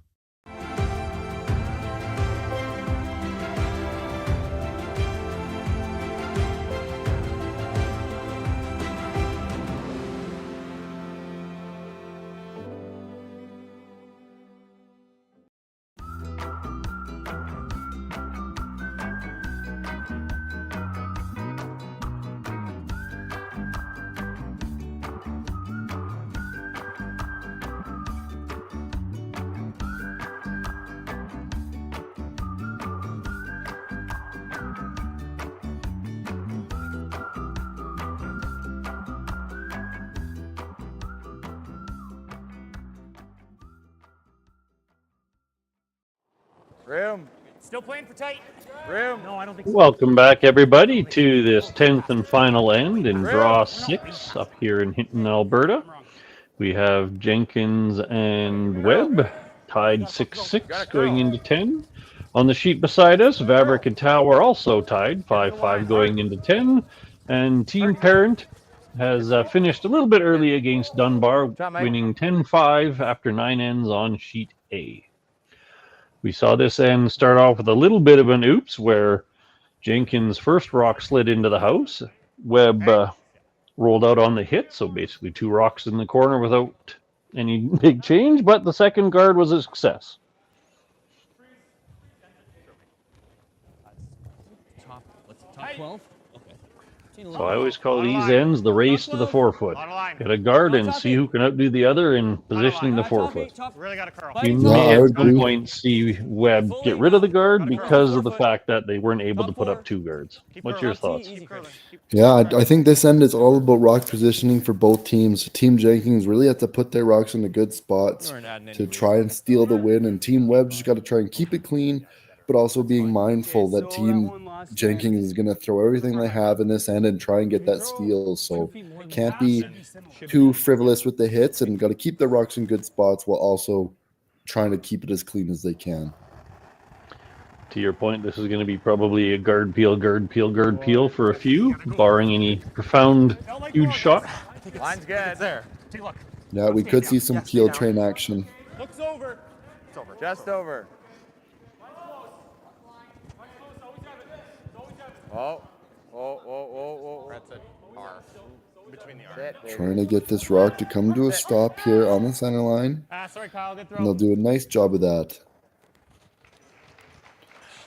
So they're a hair closer together than they would have liked. The double peel is in play. Make it over the top. You make it this way too if you want. Yeah, that's how I see it. Sure. Okay. This would be a fairly large turn of events, pulling off the double peel.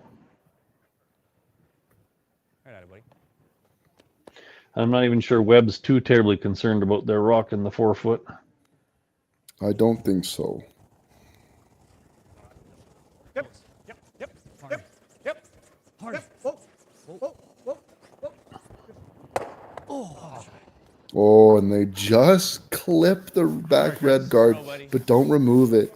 That's about as close as you could get without removing it. If I don't brush it. But nice job clearing the top one. Brush is 2 feet higher, which means I can throw 6 feet less, and you guys can still put it on the tee. Rinse and repeat. Here comes another guard.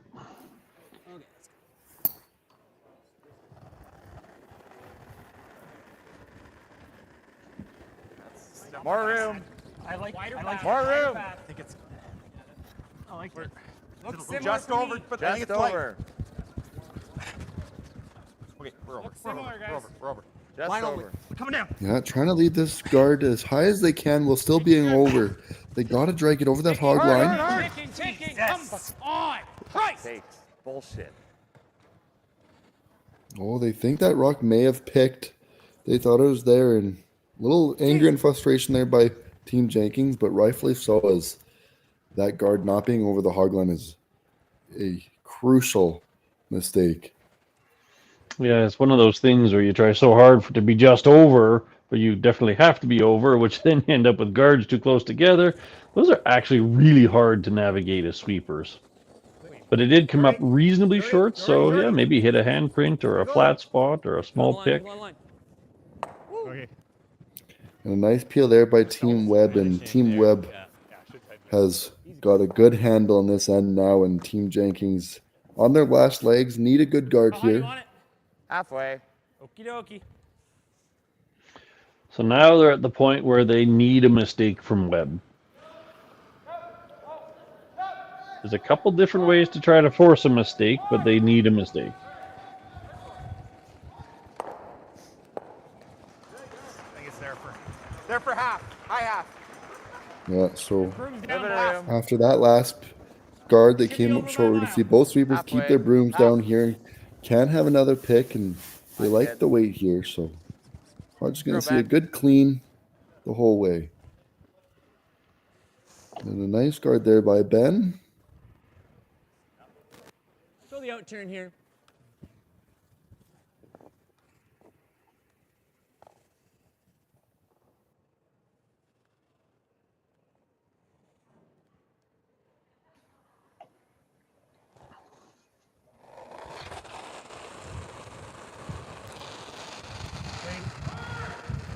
Here we go for just another peel attempt from Team Webb. And a beautiful peel there. Jenkins pretty much has no choice but to keep trying with guards for, I would say, one if not two more for sure. Yeah, I think you're going to at least skip stones for sure. Maybe even your first one might be a guard, depending on if you think Webb will peel on his first or come in. One final call out to all the viewers that are watching this morning. Thank you very much for joining us. And we have a few more minutes for somebody to volunteer their opinion on the turning point or best player or anything that really stood out as a pivotal aspect of the game to them, so that we can award the Boston Pizza $50 gift card to whoever is chosen to be called player of the game.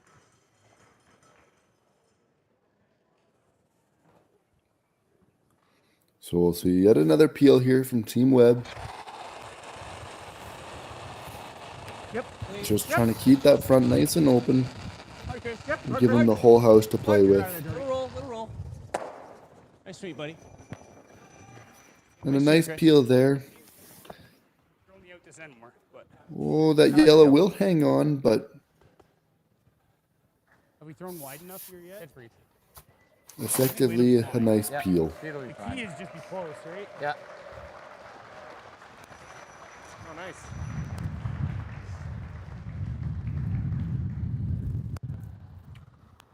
Good job, guys. Same weight I gave you last time? Yeah, I really like that weight. Okay. Should run really nice out here. Like, go well down the nose. Yeah, freeze it right on the nose. Yeah. Yeah, so Team Jenkins here going in on Jared's first, trying to get that nose freeze to that yellow in the forefoot and try and generate something for the steal here. Ben. Back eight, line only. Ben, hard line. Big right now. Hard line. Line only. Hard line. Back four. Gotta go for line, but the sweepers have said that weight is big. Back eight. Back eight. Clean, Ben. Back eight. Close. Oh. Coming down. Yep. Oh. Line. Whoa. Oh. Back eight. Yeah. Whoa. Yep. Whoa. Whoa. Whoa. Whoa. Weight's a little heavier than they would like. They're going to get a little separation, but not bad as it does lead them shot rock for the time being. makeable double. If the back sticks around, then that's a better freeze chance for them. So a little bump was fine. And there we have our second final update. Team Vaverick taking 2 in the 10th end to beat Team Tau. So that'll mean Team Vaverick will continue on in the sea, and Team Tau has, unfortunately, their road has come to an end. So thank you for coming up to Hinton, and good luck in your future events, and hopefully you make it back here next year. Yeah, we could probably take a shade last. I really think you could hold it. Yeah. So what's the ideal for Webb? Leave a rock, leave no rock? What would you like to see here? Ideally, I would, if I were to throw this, I'd be throwing a good peel and try and eliminate all 3 stones. And well, let's see what happens. Here it comes. Yep. Push it back. Push it back. Push it back. Great shot, Scott. And that'll do. That's a solid outcome. The best Jenkins can do is freeze out in the 8-foot and leave the whole 4-foot available for Scott. Yeah. I think same weight's gonna be close, Jared, because you're in the sludge early, eh?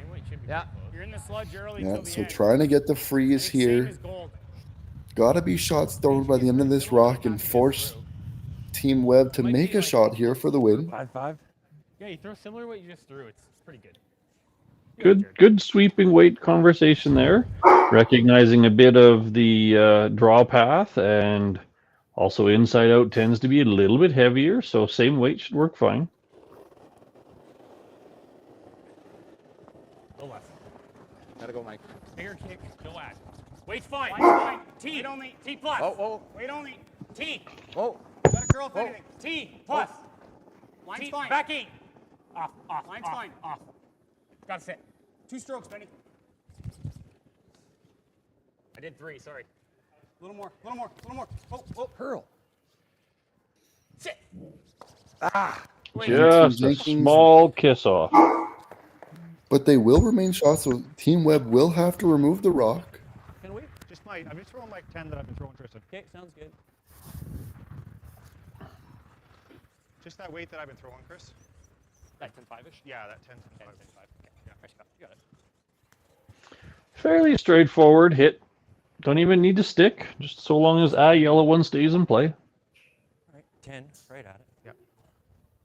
Jenkins coming up with absolutely brilliant weight, but just not quite the right line. Or you could argue half a foot too heavy. Solid 10. 10. Perfect weight. And the sweepers will just clean it in to make contact. And that'll Another be 2 great points for Team Webb to finish it off. And the final score will be 8-6 for Team Webb. So with that, Webb wins the match, 8-6, carrying on in the sea. And Team Jenkins, try as they might, unfortunately have to pack their bags and go home. Again, thank you very much to them, and hopefully they can make it back again next year. So we're at the point in the game now. It was a very good back and forth match between the two. So Kai, who do you feel was the player of the game in this match? To me, there wasn't really a player of the game. I think moment of the game definitely goes to Team Webb, and I'll give it to Scott Webb. I think he did a really good job at staying patient and just playing his game the whole game. And we didn't see them take too many risks that were unnecessary, and they played a really patient and precise game. And I think Team Webb just was a hair more precise at moments than Team Jenkins, and that's why they came out on top tonight. I appreciate that. I'd say they made appropriate risks early and then calmed down and just executed a very well played game. So yes, kudos to Scott and calling the strategy there.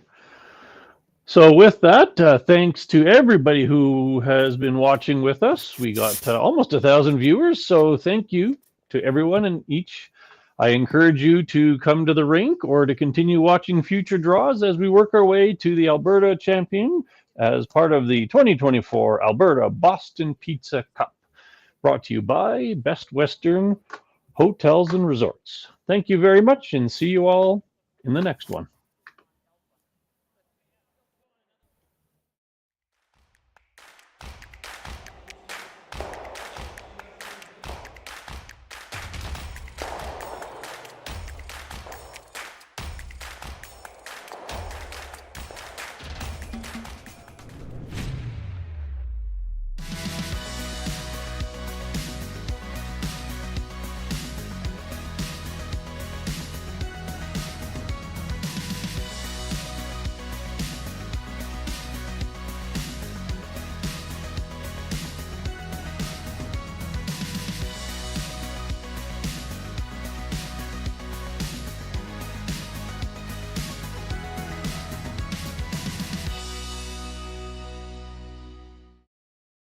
So you're a pizza person, but you're married to a wing person, and your kids are salad people? You can't pick your fam, but with over 50 menu items to choose from, you can make them all happy. Order today and enjoy Boston Pizza at home. Need extra space? We rock at storage. Try 4 weeks free at a location near you.